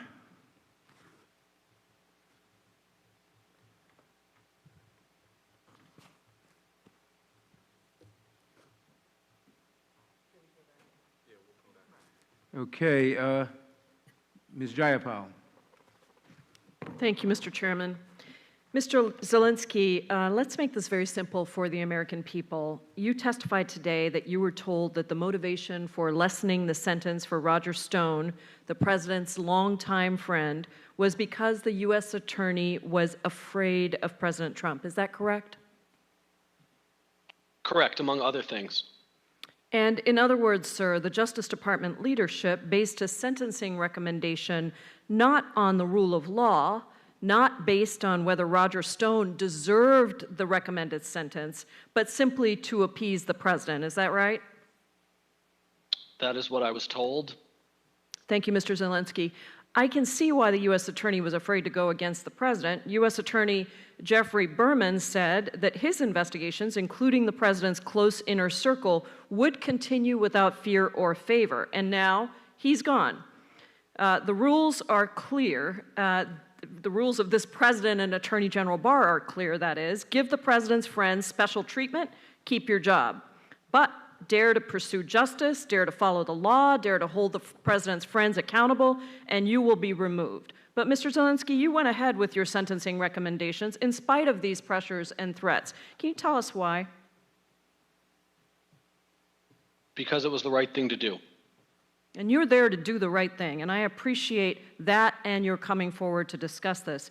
Mr. Elias, I'd like to switch topics and go back to the department's investigation of at least 10 cannabis companies to make sure we understand why you consider these to be sham investigations, investigations predicated on the personal interests of the Attorney General and the President rather than the facts or a desire to protect American consumers.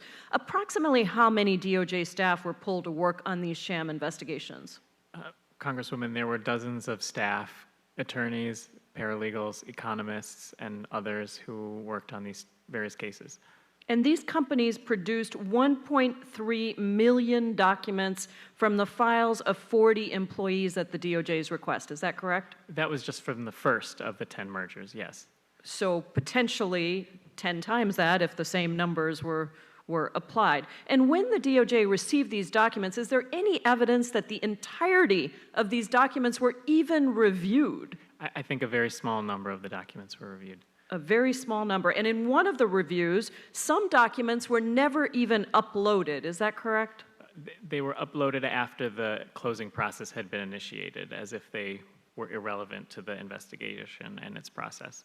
So there were requested enormous resources, taxpayer dollars were used, these documents were never really looked at, they weren't relevant to the investigations. And so to be clear, at Attorney General Barr's direction, the department expends countless taxpayer resources to force companies to ultimately produce millions of pages of evidence and then doesn't even look at or upload some of that evidence before admitting there's a violation. Now, Mr. Elias, given your experience in public service, have you ever seen anything this extreme using taxpayer dollars to conduct an investigation over the course of months on an entire industry and not even uploading evidence before admitting that there's no violation? In my experience, which includes 14 years at the Justice Department at many different levels of the Antitrust Division, no, I've never seen anything like that. And can you explain to the American people, why is that so concerning? It's concerning because the investigations and the work of the Antitrust Division need to be done in good faith. They need to be done even-handedly, both for the sake of everybody involved and for the sake of the public's perception of the rule of law, and that the Justice Department is being above board with everything, calling balls and strikes as they truly are. So for it to disregard the usual standards and the law on what counts for an antitrust investigation is improper and an abuse. Mr. Elias, you're just saying that the Justice Department should be pursuing justice. Yes. And I want to thank you for your bravery in coming here today. I think we all have to ask ourselves what this means for what we do not even know. This is a pattern that has been consistent. Bill Barr lied to the American people about the Mueller report. He ordered the military to tear gas peaceful protesters just so the president could have a photo op, and now is using the power of the Justice Department for corrupt purposes in these instances that we are investigating today. If he's doing all of these things, what else is happening that we don't even know about? Bill Barr appears to be a henchman for the president's likes and dislikes, not the Attorney General of the United States, pursuing equal justice under the law. He has abandoned his responsibility to uphold the Constitution. He is no longer working for the American people, and we must stop that. Thank you, Mr. Chairman, and I yield back. Gentlelady yields back. Mr. Raskin.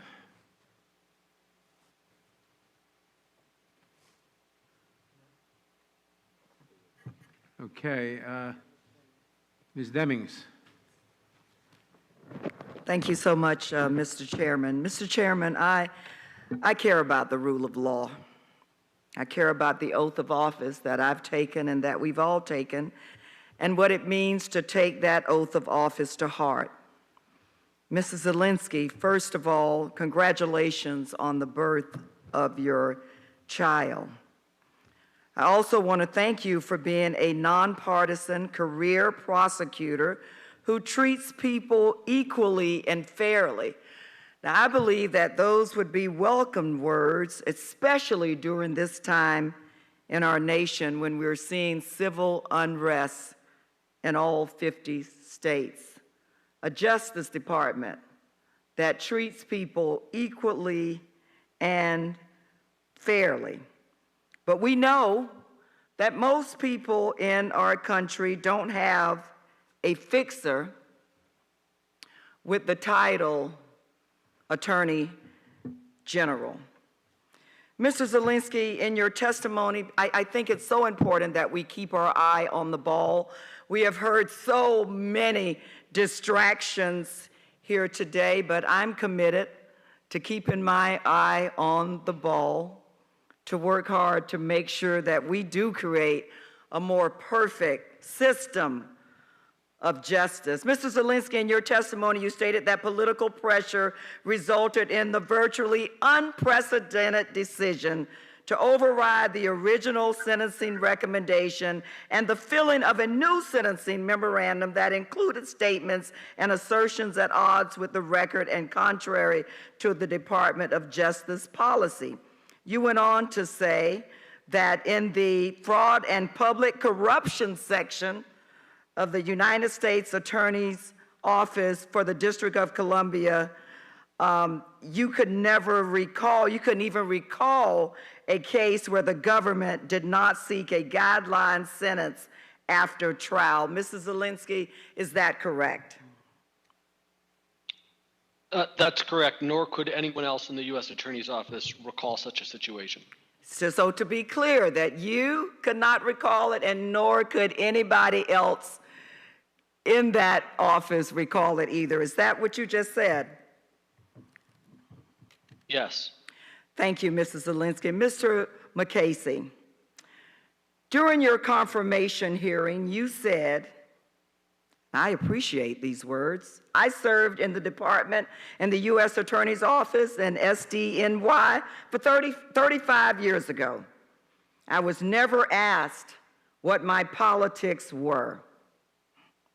I did not know the politics of the men and women there, and still do not. And it did not matter. It had nothing to do with our job, nothing to do with the way we did it, and could not have anything to do with the job, and cannot have anything to do with the jobs of the people in the Justice Department today. As we find ourselves in this very critical moment, Mr. McCasey, do you stand by your statement? I do. And could you please explain to me why you do not feel that the Roger Stone case has anything, the decisions that have been made in that case have nothing to do with politics and have nothing to, do not compromise your position here today and the statement that you made during your confirmation? Because the initial sentencing recommendation was wildly inappropriate, notwithstanding that it resulted from a mechanical application of the guidelines. The only person who determined the sentence in that case was the judge. She could have sentenced the defendant to any term of imprisonment or no term of imprisonment. She chose to sentence him to a term of 40 months, which was within the second recommendation. That second recommendation changed nothing so far as the bottom line result, because the judge is the only person who determines the sentence. Do you believe that the President nor the Attorney General, who has been acting more like the President's personal bodyguard and his fixer, have not engaged in politics as it pertains to the President's friends? I can't speak for the President. The President is, by definition, a political... Based on your professional decision, political or a professional experience, do you believe the President has engaged in a political way as it pertains to sentences or what happens to his friends? The Attorney General himself criticized the President for tweets that he So said. that's a yes. It's a maybe. Go ahead. Do you believe the Attorney General has engaged in politics in carrying out the President's wishes? Short answer is no. Mr. Chairman, I yield back. Thank you very much. The gentlelady yields back. Mr. Raskin. Thank you, Mr. Chairman. This is the most devastating testimony I have ever seen about an Attorney General of the United States corrupting the rule of law in pursuit of a political agenda for the President of the United States. And all of America can right now see exactly what's going on. The Attorney General, acting not as a champion of the rule of law or the Constitution, but rather as a sycophant and a consigliere for Donald Trump, has decided to go out and undermine cases, derail cases, and kill cases that affect Donald Trump's chosen ones, despite overwhelming evidence against them and despite guilty pleas by some of them. Now, it's going to take us a long time to sort out the full litany of unregistered foreign agents and liars and felons and frauds who have gotten a get-out-of-jail-free card by Attorney General William Barr at the behest of Donald Trump. And we should track all of that down. But more immediately, America faces two problems where Attorney General Barr is again threatening the rule of law and justice. And one is the public health response to the pandemic, which has now cost more than 120,000 Americans their lives. And the other is the fall election, which is the people's opportunity to speak, if allowed to do so, without election interference by foreign powers or by the government of the United States itself in an effort to intimidate and repress the vote. So I want to come to Mr. Ayer. In your testimony, you testify that Attorney General Barr has worked to, quote, create an authoritarian president. And I wrote down some of your basic points here. We obviously don't have time to get into all of them, but you say he undermined the work of independent fact finders, such as the FBI. He ignored and trampled Congress's powers under the Appropriations Clause. He categorically stonewalled congressional oversight and state criminal subpoenas. He attacked and undermined the inspectors general. He used political cronies to review and decide issues of special interest to the president. He reversed government positions in the Stone and Flynn prosecutions. He used the DOJ as a tool of the president's reelection campaign. He directed law enforcement forces to violate the First Amendment rights of peaceful protesters in Lafayette Square, and on and on and on, all the way to sacking Jeffrey Berman just a day or two ago. But among these things, you mentioned almost in passing that the Attorney General had tried to provide an echo to the president by likening public health orders by legitimate politically elected authorities in America, governors and mayors, to house arrest. And he said that he would work to jawbone the governors into rolling back public health orders put in place as the only mechanism we have to try to lower the death count and control this out-of-control pandemic, which is now ravaging Florida, Texas, South Carolina, Louisiana, Arkansas, large areas of the South and the West right now. What is the problem with the Attorney General deciding he wants to jawbone the governors and likening their policies to house arrest, which we all know is completely phony?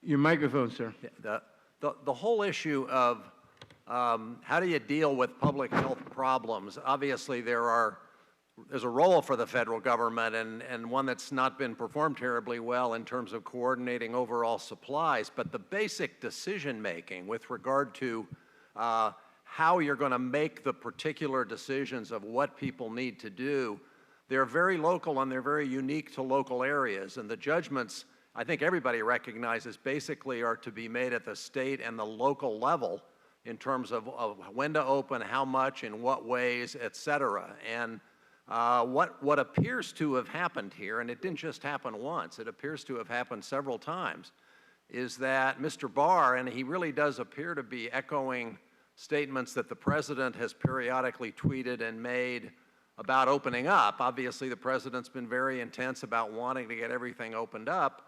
So Barr has echoed that and, essentially threatened. He's threatened to jawbone, but he's also in connection with the question about churches and whether churches are going to be treated in a certain way and are they somehow being treated less favorably than others. They've actually gone to court in some of those instances. Now, the Supreme Court rejected a challenge a couple of weeks ago with regard to one restriction on a church in California, and I have not heard anything about the Justice Department actually filing anything in connection with opening up issues concerning churches, but he continues to talk about the need to open up. And fundamentally, it's ironic to have a Republican administration intruding so far into such a sensitive core local government, state government question as local public health regulations dealing with the particularities of a case.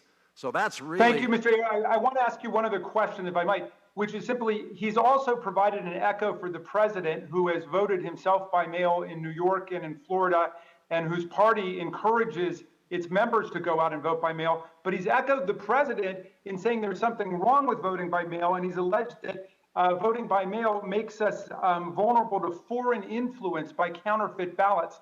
Is that an appropriate role for the Attorney General of the United States?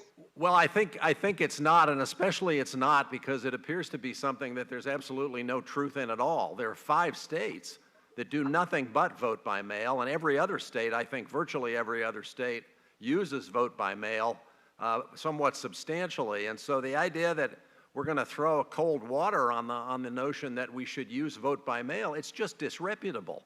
And it's entirely inappropriate. It really isn't his job anyway. If there were some law enforcement function there, it might be. But basically, he's just echoing the president, which is something he does more and more. And frankly, my worry is that he's going to do it more and more in the weeks and months ahead as we get closer to the election. Do you think he's acting more like a campaign operative than like the Attorney General of the United States? Well, as I said in my opening statement, I think he is, in fact, acting as an advocate for whatever fantasies the president wants to advance, one of which is this Obamagate nonsense that the members of this committee spew out as well. And he is now doing this, but the worst thing about it is he is doing it with the backdrop of an investigation which he has in his pocket.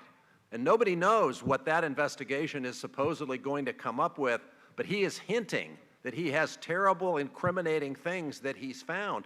And no one else is in a position to say he's wrong, but he is wrong. The gentleman's time has expired. Ms. Lesko. Thank you, Mr. Chair, and I apologize. I was in the Rules Committee hearing, and I'm here physically, so unlike members that are on both committees that are virtual, I have to actually physically come down here.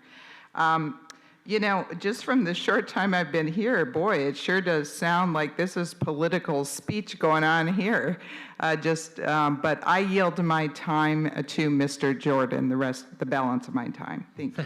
I thank the gentlelady for yielding. Mr. Mukasey, I want to read a statement to you from January of 2017 and get your response to it. It says, well, I'm going to ask you a couple questions about it.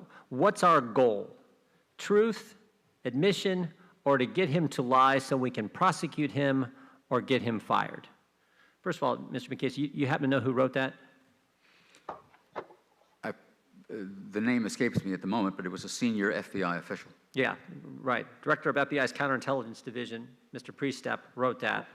Wrote this just prior to the interview of General Flynn.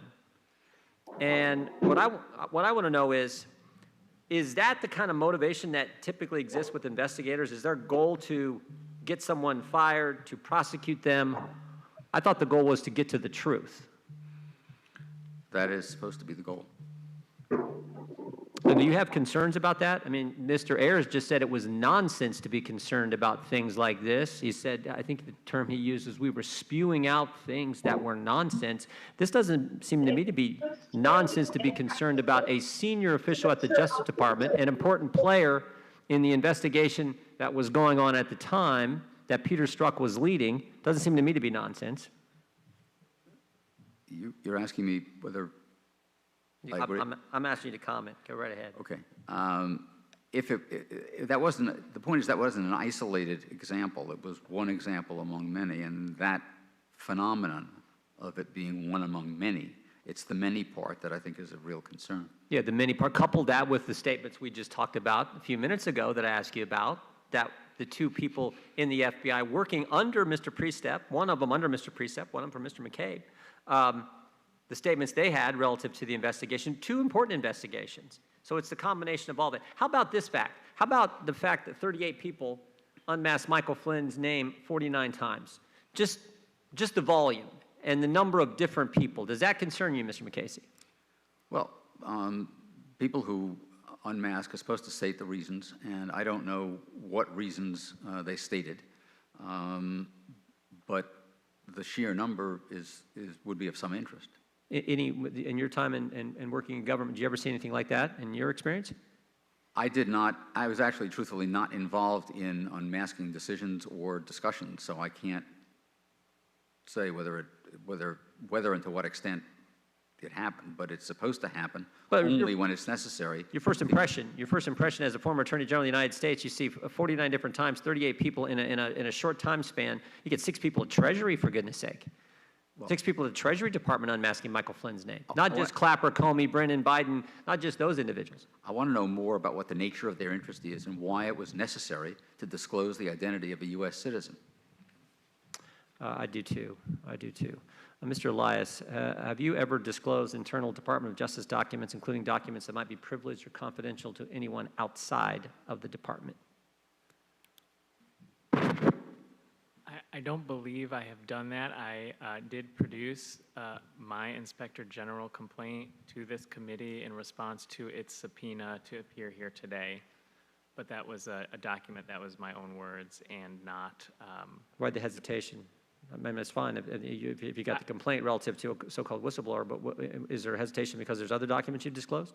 I'm hesitating only because I want to be absolutely sure that I'm being truthful, and I cannot... Did you give any documents to United States senators, Democrat senators?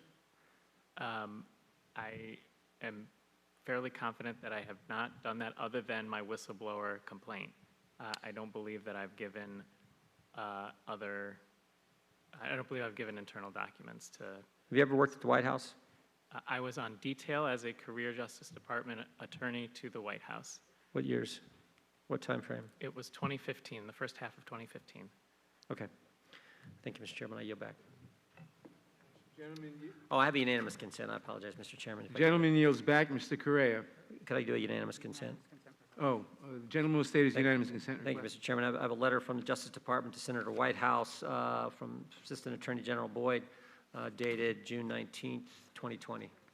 Without objection. Ms. Scanlon.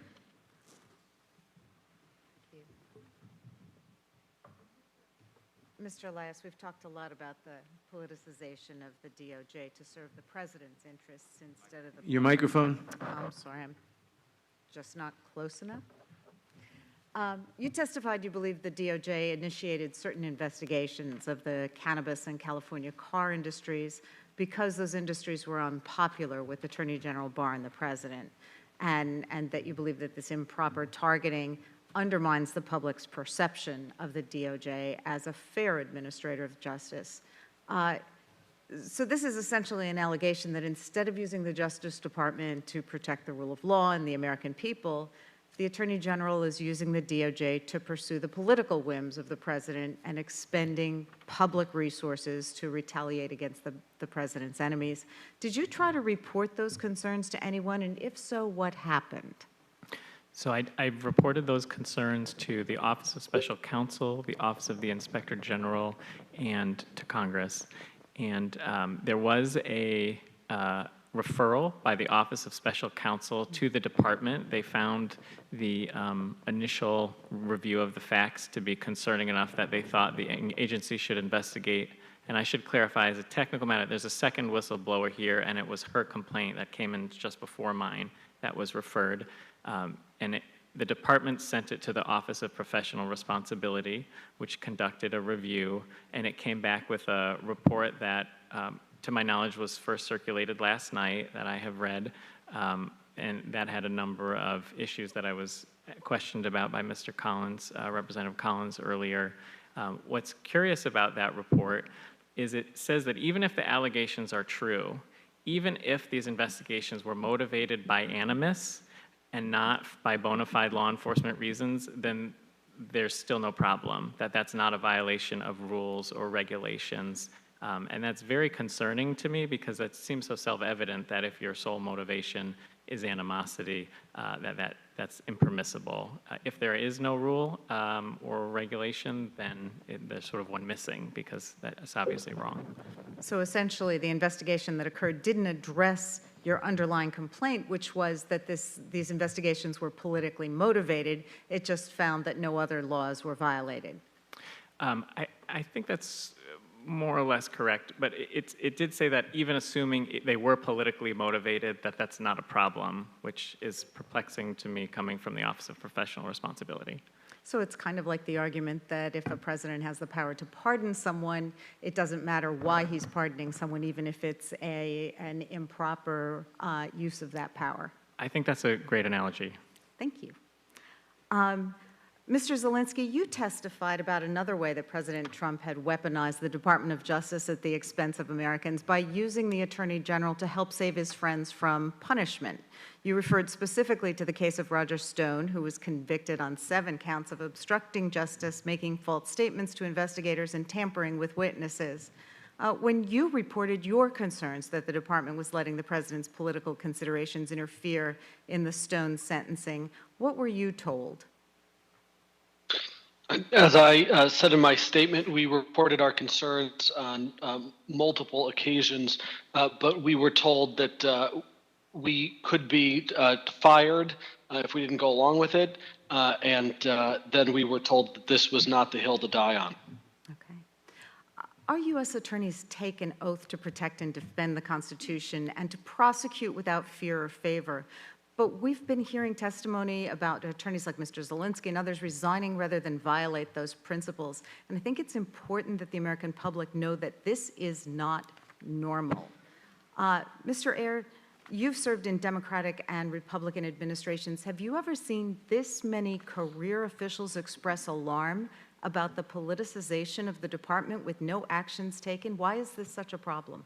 I have not ever seen the number of letters that have been filed by, I think we're certainly in the thousands now of people protesting. I've never seen anything remotely like it in my entire life. And that's one of the reasons, that's one measure, it's only one. It's one of the reasons I say I think I've never in my lifetime been in as great a fear for the future of our rule of law as I am now, because it's happening across the board in a lot of areas, and people who know that system and are part of it realize how serious this problem is. I mean, I think it's worth noting that where political corruption of the Department of Justice is coming from the top, from the President and the Attorney General, that resignation is the only way that career attorneys can ring the alarm bells, and we have to listen to them. I yield back. Gentlelady yields back. Mr. Correa. Ms. Garcia. Thank you, Mr. Chairman. The Flynn and Stone case both seem to follow a pattern. Attorney General Barr gives special treatment to the president's friends who break the law. Mr. Zelensky, your colleague Jonathan Kravis, who was also assigned to the Roger Stone case, resigned from the department after 10 years because he said, quote, he believed the department had abandoned its responsibility to do justice in the Roger Stone case. Mr. Zelensky, do you agree with that assessment? I do. So Mr. Kravis wrote that after the Stone case, the department did the same thing with Michael Flynn, again putting, quote, political patronage ahead of the department's commitment to the rule of law. Mr. Kravis went on to say that prosecutors are not trained to comment on the sentencing, and it was, quote, not easy for him to do so. You also have said it pains you to have to describe these events. As a former judge, I can sympathize. Public servants are trained not to speak out, to let investigations and facts speak for themselves. But the department's actions are so shocking, such an affront to impartial justice, that all of you have been brave enough to come forward, and we thank you. And Mr. Kravis explained why. Because if Barr is able to get away with all of this, it will, quote, have lasting damage to our institutions. I'd like to read a copy of his op-ed, which, Mr. Chairman, I would like unanimous consent to enter the record. He said in his op-ed that he found it so compelling that it echoes the testimony today, Mr. Zelensky. He said, and I quote, in the Stone and Flynn cases, the department undercut the work of career employees to protect an ally of the president, an abdication of the commitment to equal justice under the law. Prosecutors must make decisions based on facts and law, not on the defendant's political connections. In other words, when the Justice Department makes decisions based not on facts and law, but a defendant's political connections, it betrays our system of justice. Mr. Zelensky, do you agree with this assessment? I agree with the assessment about what the government needs to do, what it should do, and the impacts of betrayabilities.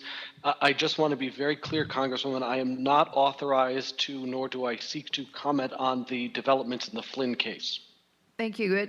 Mr. Elias, do you agree with the assessment? Would you repeat the question? The question is, in the op-ed, Mr.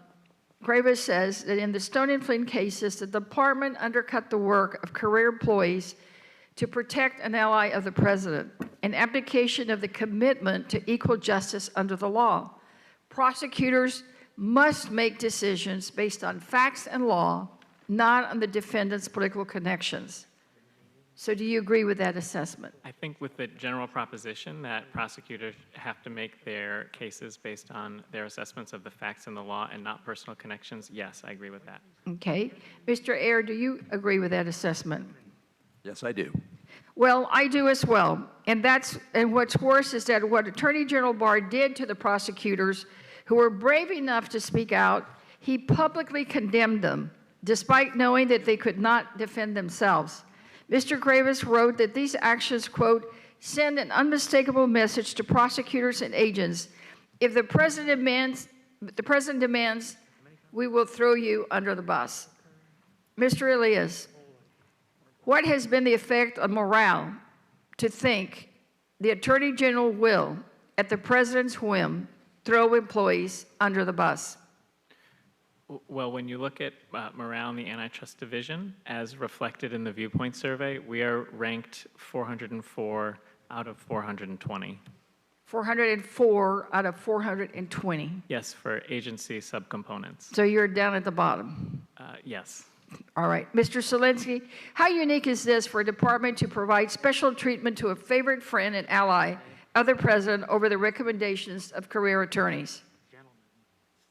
It is, in my experience, unheard of. It is unheard of. Well, it is unheard of, and we have also seen what he's done recently to Berman. The president and this attorney general have tried to send a warning to anyone who wants to speak out against the president, to anyone who is willing to stand up to them. We will throw you under the bus. Well, thanks to the brave testimony of some of our witnesses today, the president's tactics didn't work. The truth was exposed. The truth still matters. Thank you, Mr. Chairman, and I yield back. Thank you. Now, Mr. Neguse is now recognized for 5 minutes. Thank you, Madam Chair, and thank you to each of the witnesses for their testimony today. I want to just first clear something for the record. Attorney General Mukasey, this is not your first time testifying before the House Judiciary Committee. Is that correct? I believe that's correct, yes. And in fact, when you were Attorney General under George W. Bush, you testified before the House Judiciary Committee twice. Is that your recollection? Yes, at least 2 oversight hearings. And if I'm not, if I believe it's correct, and you can correct me if I'm wrong, that your predecessor, Alberto Gonzales, when he was Attorney General, he testified before the House Judiciary Committee for an oversight hearing. Is that correct? I have no idea. I mean, I have no basis to challenge that. I remember my own appearances. I don't know about his. I'm sure I can tell you that it's accurate. I can also tell you, Attorney General McCasey, that Attorney General Ashcroft testified before the House Judiciary Committee 4 times for oversight hearings. Attorney General Holder, Attorney General Janet Reno, they all have testified before the House Judiciary Committee. The only Attorney General who has not, in modern times, testified before this committee for an oversight hearing is William Barr. Are you aware of that? Yes, and I'm also aware of the reason. He was supposed to testify, and that appearance was canceled by the chair, I believe, because of the onset of the COVID virus. Well, I will tell you that that's not entirely accurate, because there were prior requests for the Attorney General to appear before our committee that he declined. But nonetheless, I guess I'd ask you this, Attorney General McCasey. Do you know, or can you name the last Attorney General who declined to appear before the House Judiciary Committee before Bill Barr? No, I don't. I believe. I can tell you who it is. It is Bill Barr, when he was Attorney General under President George H.W. Bush. So while I appreciate you being here and I certainly respect your service, and I think obviously our friends on the other side of the aisle deciding to call you here so that you could defend the Attorney General is within their purview, but I think it's important for the Attorney General of the United States to come in before this committee and testify. And while I am appreciative of the fact that it appears, based on the news today, that the Attorney General will appear before the committee, I think this committee needs to be prepared to use compulsory process and inherent contempt if necessary to ensure that the Attorney General appears before this committee. Now, I want to talk a little bit about something that we have not yet discussed today, which is the actions of the Attorney General regarding the peaceful protests in Lafayette Square. Mr. Ayer, as you're aware, at the direction of the Attorney General, peaceful protesters were forcibly removed from Lafayette Square after federal officers in riot gear fired gas, pepper spray, and stun grenades into the crowd. Now, Attorney General Barr has since claimed this was all pre-planned and not related to the president wanting a picture on the church steps. But the accounts of many officials contradict that, including the D.C. police chief, who stated, and I'll quote, "We heard that there was going to be an unscheduled presidential movement. Just a few minutes later, our teams on the ground learned that chemical munitions were going to be used. The munitions were deployed minutes later." The timing itself makes clear this was no coincidence as well. The clearing of the area began just after 6:30 p.m., and President Trump left the White House for the church around 7:02 p.m. So, Mr. Ayer, would you agree, would you agree, based on the facts, that the Attorney General's order to forcibly remove the protesters was not to protect public safety or uphold the rule of law, but so the president could get a photo op in front of the church on Lafayette Square? Well, I obviously wasn't there, and I did watch it on TV. I guess I can't go quite that far, but I can go to the point of saying that Mr. Barr's several follow-up discussions have not covered him in glory. He's changed his story.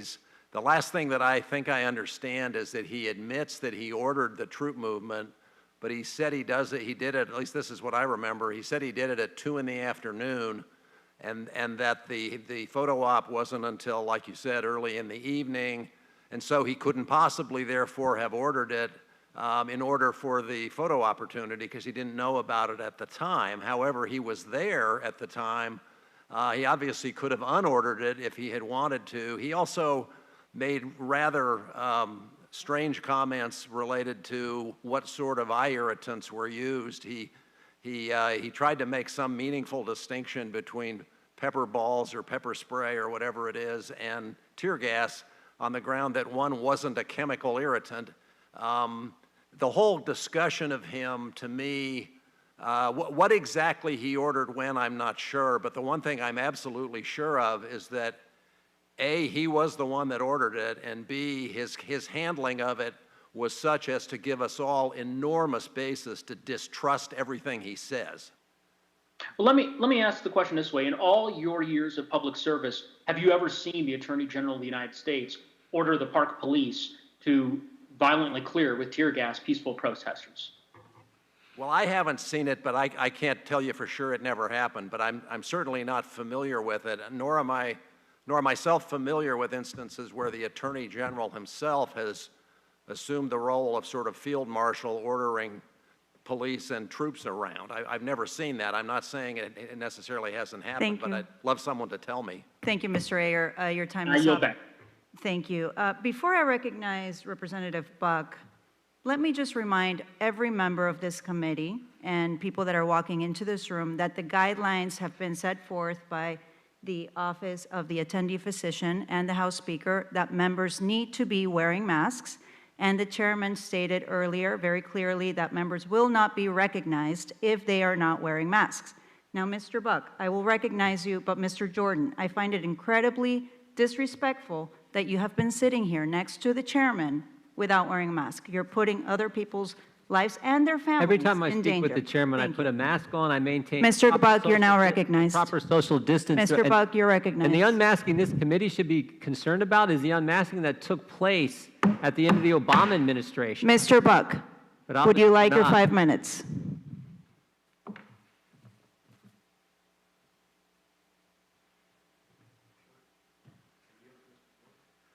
Thank the gentleman for yielding. That is the unmasking we should be concerned about.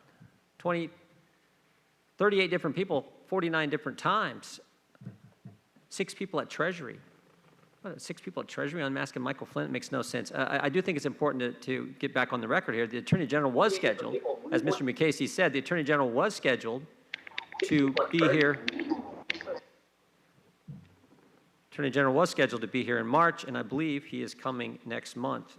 So he will be here to answer all our questions. I wish the committee would be as focused on getting Inspector General Horowitz here, as I said in my opening statement. Let's go back where I was earlier, Mr. McCasey. I want to look at something we learned today and view it in the context of that statement from Mr. Priestep, where he said, what's our goal? To get him fired, to get him prosecuted, to get him to lie.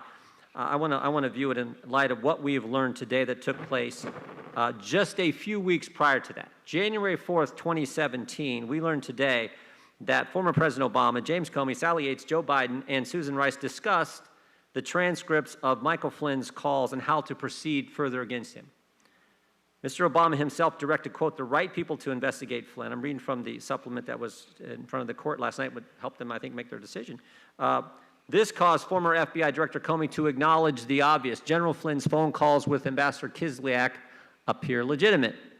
And according to Peter Strzok's notes, it appears that the Vice President then personally raised the idea of the Logan Act. We've already discussed the Logan Act and how ridiculous that was, and the Vice President raising that at the time he did. But what I want to look at is this idea that Comey says there's nothing wrong with the phone calls between Mr. Flynn and Ambassador Kislyak, and yet 20 days later, and also, at that time, the FBI was ready to drop any proceedings, any case against General Flynn, but they decided not to. They decided to do basically what Mr. Priestep said. They decided to go after him, try to get him to lie, try to set him up. And 20 days later, Jim Comey, again, his words, not ours, Jim Comey sneaks 2 guys into the White House. I think you referenced this in your opening statement. Sneaks 2 guys into the White House, doesn't follow proper protocol, doesn't notify the White House counsel.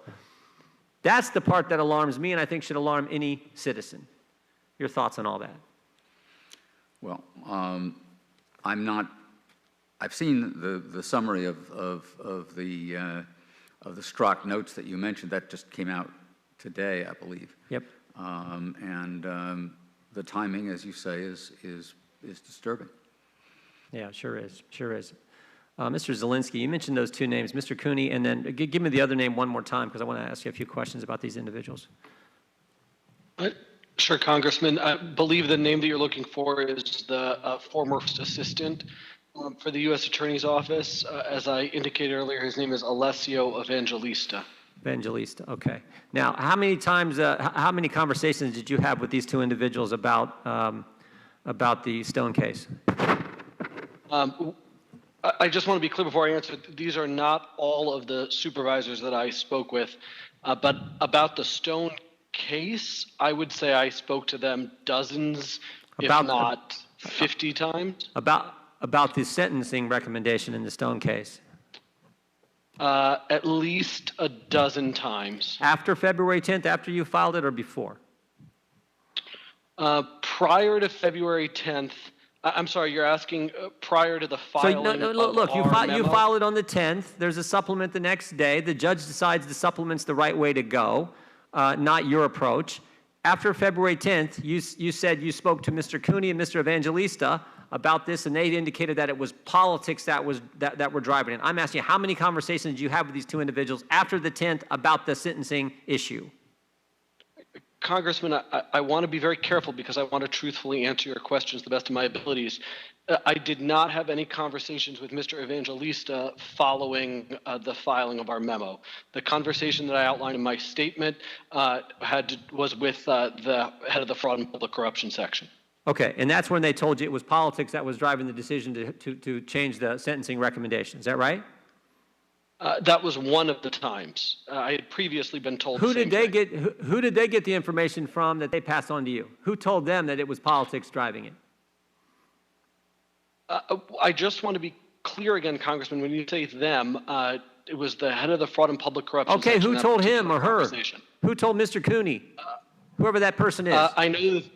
I know that he was in meetings with senior leadership. I do not know the source of his information. So you don't know where he got it. He told you. You didn't talk to Barr. You didn't talk to the DAG. You didn't talk to Mr. Shea, but he told you, and therefore it has to be true. The time of the gentleman has expired, Ms.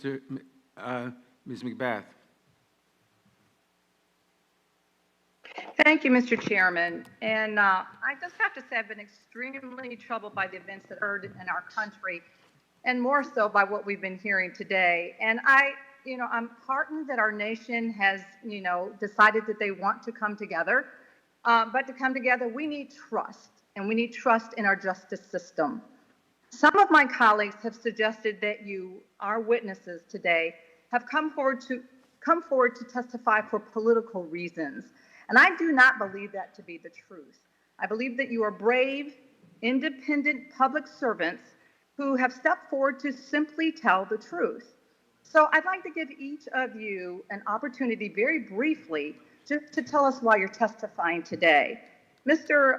Elias, how long have you been a public servant, and what other roles have you held?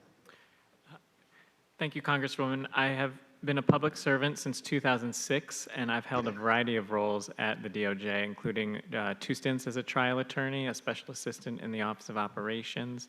I was in the Associate's Office with a few different roles there as well. Thank you. So why did you feel, after all of your years of public service, that it was so important for you to come and testify before us today? I looked at what was happening, which was unlike anything I had ever seen before, and didn't feel like a good faith calling of balls and strikes that I had been used to seeing. And I care very much about the antitrust laws, their even-handed enforcement, protecting consumers, and also the institution of the Antitrust Division, where I have spent my entire legal career. And when I saw these abuses, I thought that the public should get to know about them. So that's why I stepped forward. Thank you, thank you so much. Mr. Zelensky, I'd like to ask the same questions to you. You've spent most of your career in the Department of Justice. Why did you feel so strongly about complying with our subpoena and coming before us today as well? Because I took an oath to do so. Thank you. Now, Mr. Iyer, most of us are familiar with your very extensive career in public service, and we're grateful to you for your service. But can you briefly explain why you felt the need to come forward today? Yeah, so in the 10 or 11 years that I was in the department in 4 different positions, I was really inspired by the experience I had in a place where people really went to work to do the right thing. And processes had been put in place, a system was working, people had a great deal of respect for each other and for the process. And it worked very well. And in the time I was there, I kind of moved up through various positions and ended as Deputy Attorney General. And it became clear fairly quickly, really, why it worked so well. And it was because of everybody being dedicated and these procedures being in place. I've known Bill Barr actually for about 40 years. I've never known him well, but I've always known that he was a person who had this idea that he really thought the president ought to be virtually an autocrat. I don't know where he got it, but that's his view. I was fearful when he got nominated this time, given that President Trump would like to be an autocrat too. And when he began doing the things he started doing, I became extremely concerned. So I've done what I could in terms of writing articles, and I'll continue to. Thank you so much for that. What concerns me about the testimony that we've heard today is that career public servants are telling us what they're telling us. They're supporting facts and evidence and corroborating testimony that the Attorney General is pursuing cases based on political vendettas and not to protect Americans. I hope that the Attorney General would be here today. I hope to be able to ask the Attorney General about his actions attempting to reverse the ACA.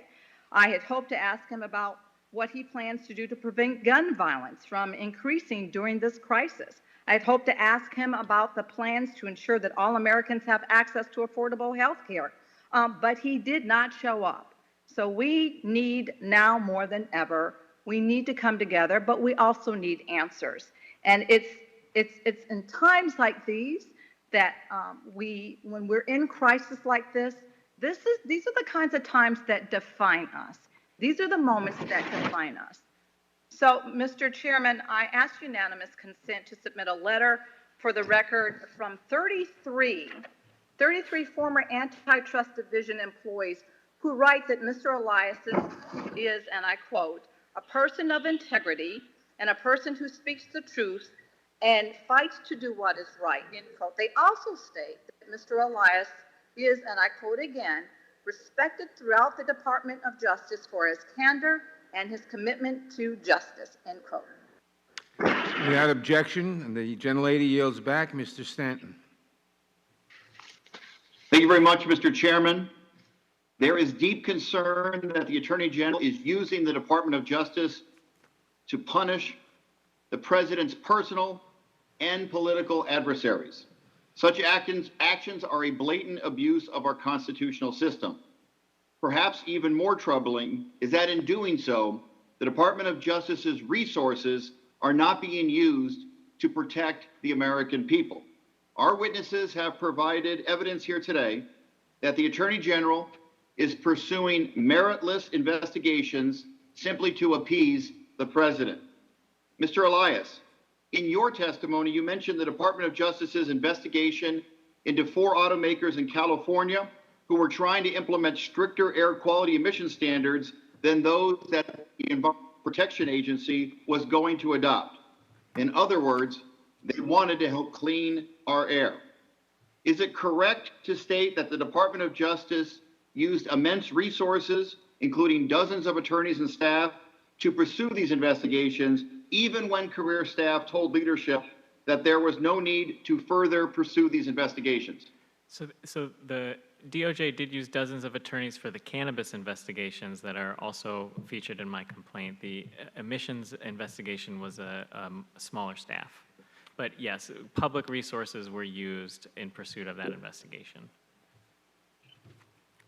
Does that seem like an appropriate allocation of resources to you, to commandeer immense department resources for investigations that career officials said were no longer necessary? That appeared to be a gross misuse of resources between these various investigations, and that's why I made that allegation to the Inspector General and asked him to investigate gross misuse of resources. Would it be fair to say that these investigations detracted from the legitimate work these attorneys could and should have been doing? If these attorneys are working on that, that does take them away from anything else they could be doing that would potentially further the mission of the Antitrust Division.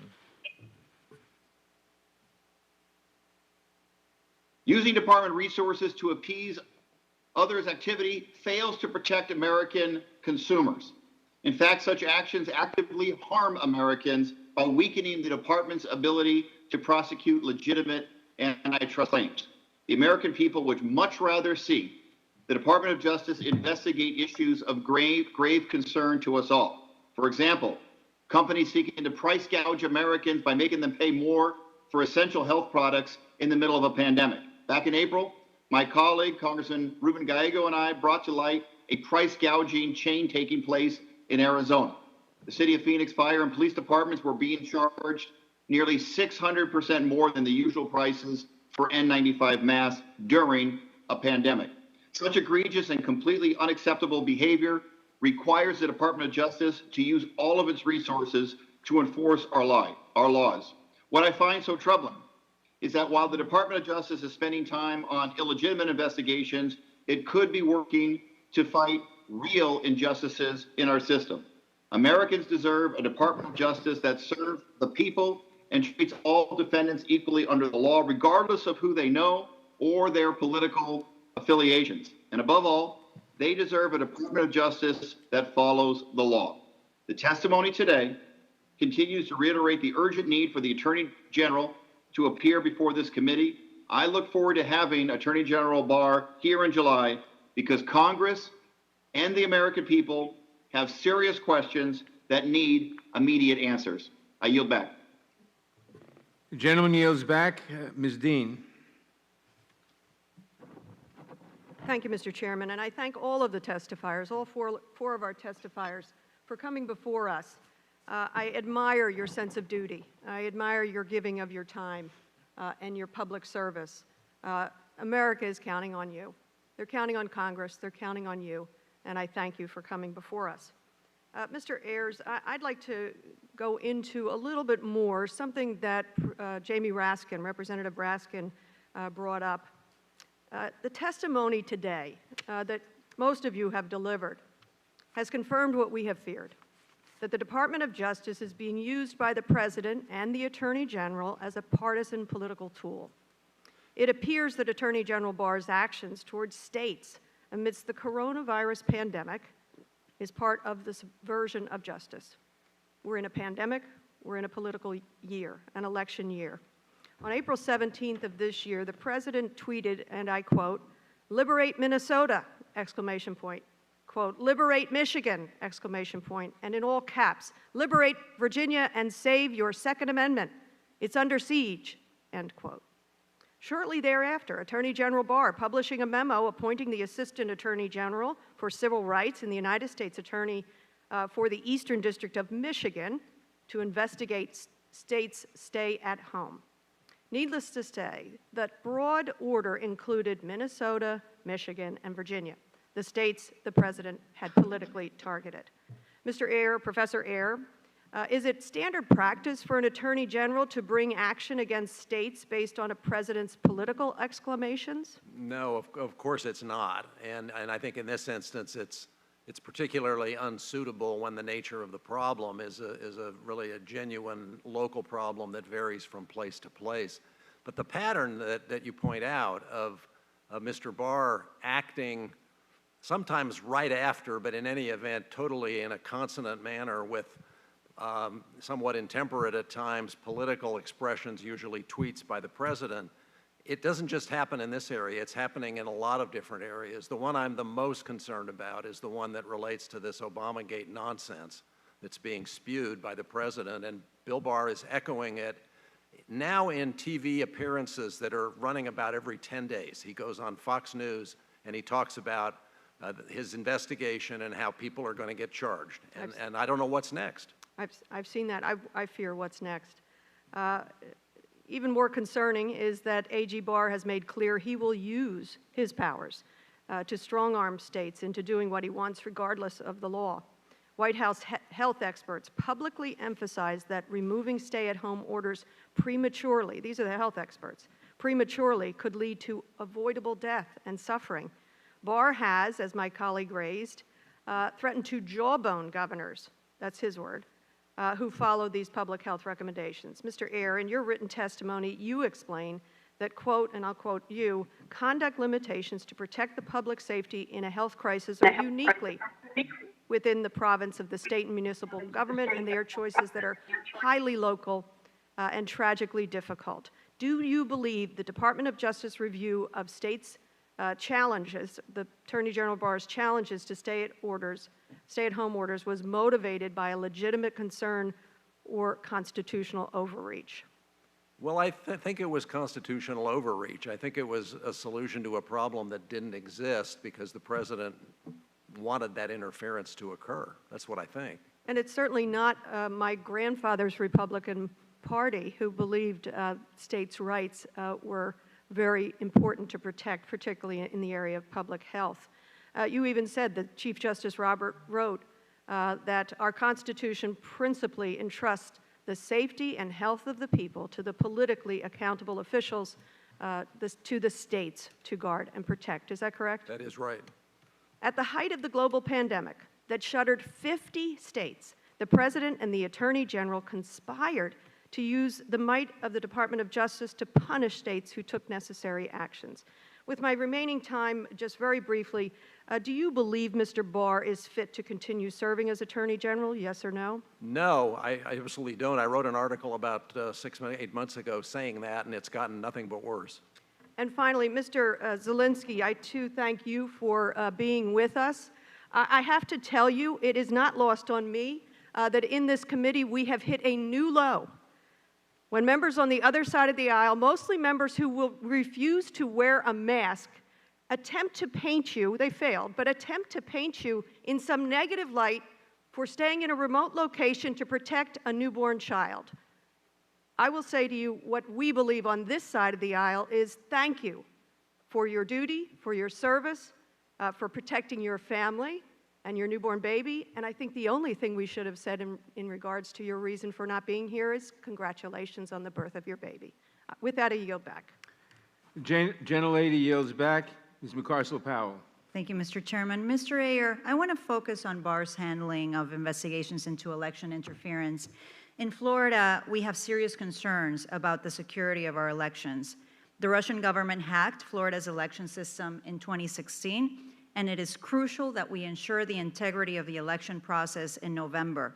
But Attorney General Barr is not doing anything to make this happen. He called the special counsel's investigation into Russia's interference, quote, one of the greatest travesties in American history, and said that investigators were trying to, quote, sabotage the presidency, end quote.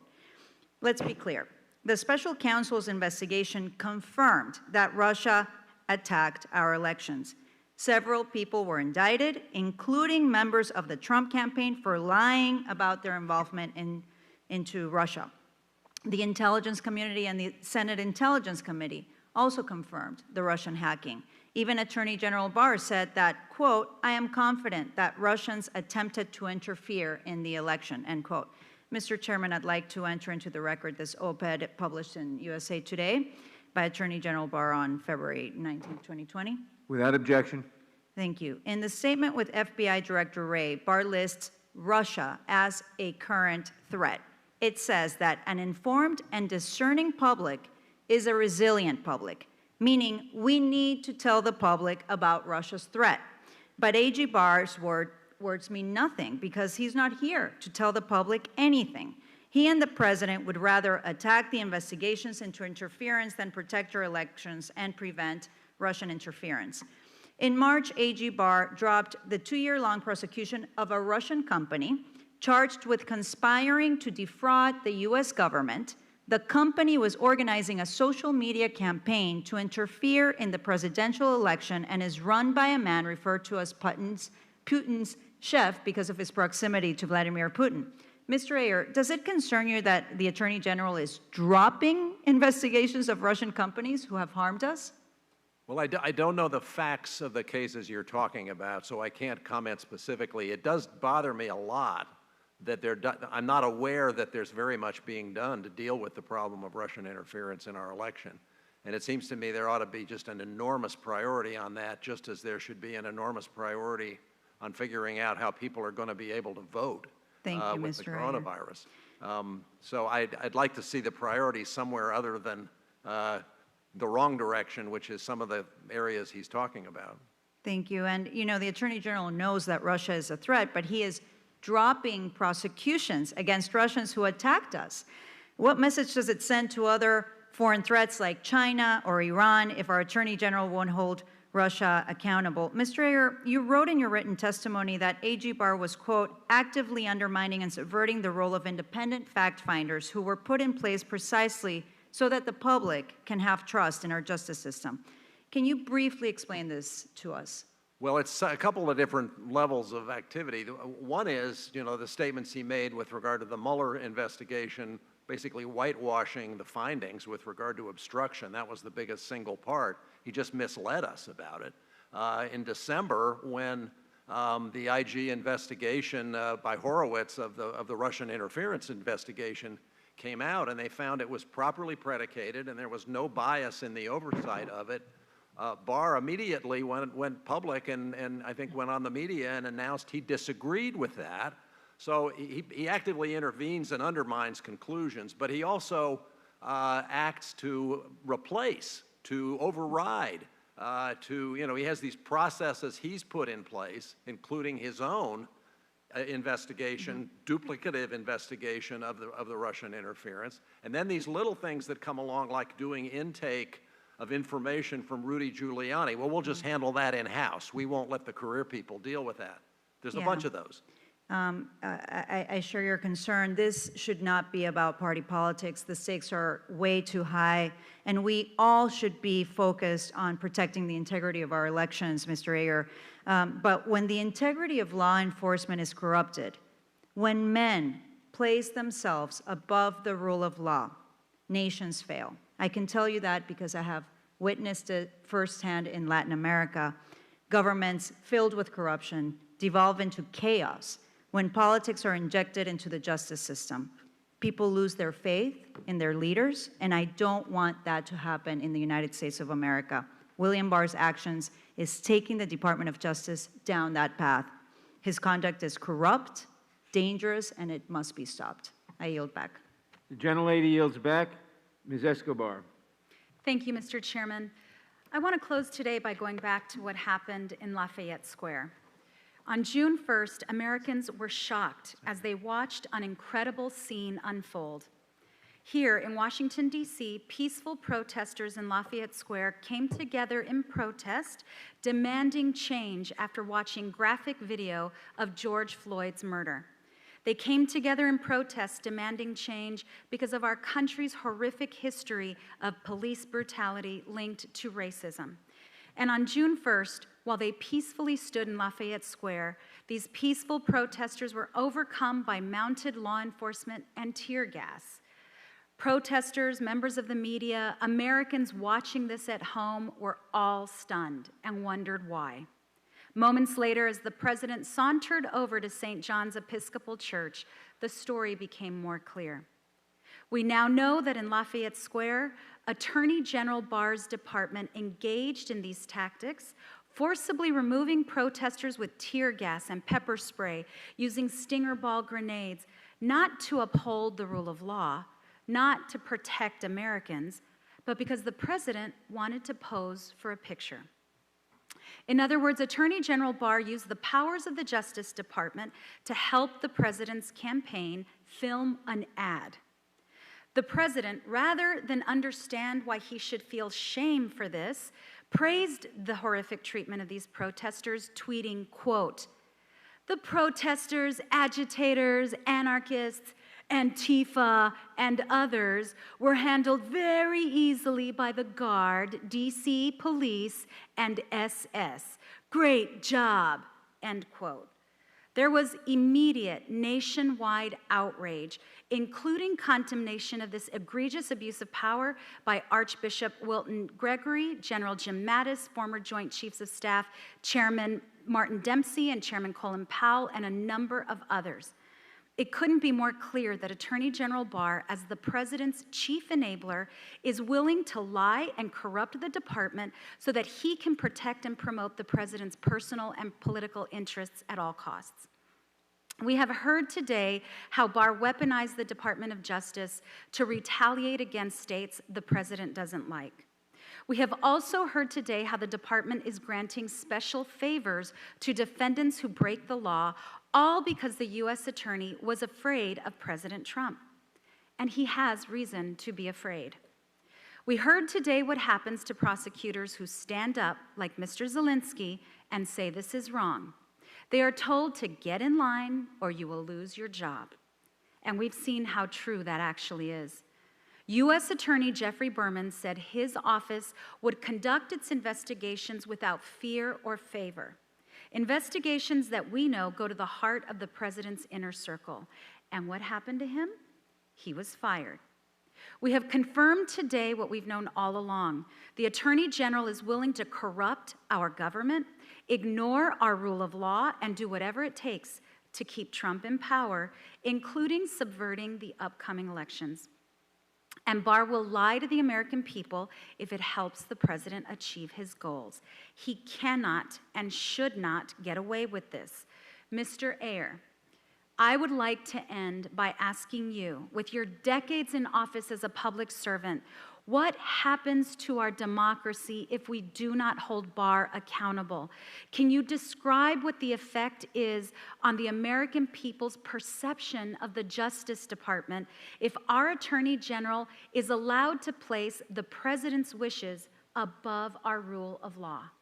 Well, I don't want to get too apocalyptic, but I think if you want just a real life microcosm of it, I think you go back and you look at what happened in Watergate. And in Watergate, we had a real failure. I won't go through all the facts, and some of you remember it and some of you don't, but the Justice Department failed, and the government justice system failed, and we were very, very lucky to have President Ford nominate Edward Levy as the Attorney General, and he saw the problem. The problem is one of trust. Not surprisingly, when the Justice Department and the justice system becomes untrustworthy, and that's the problem we're talking about here today. When it becomes untrustworthy, guess what? People don't trust it.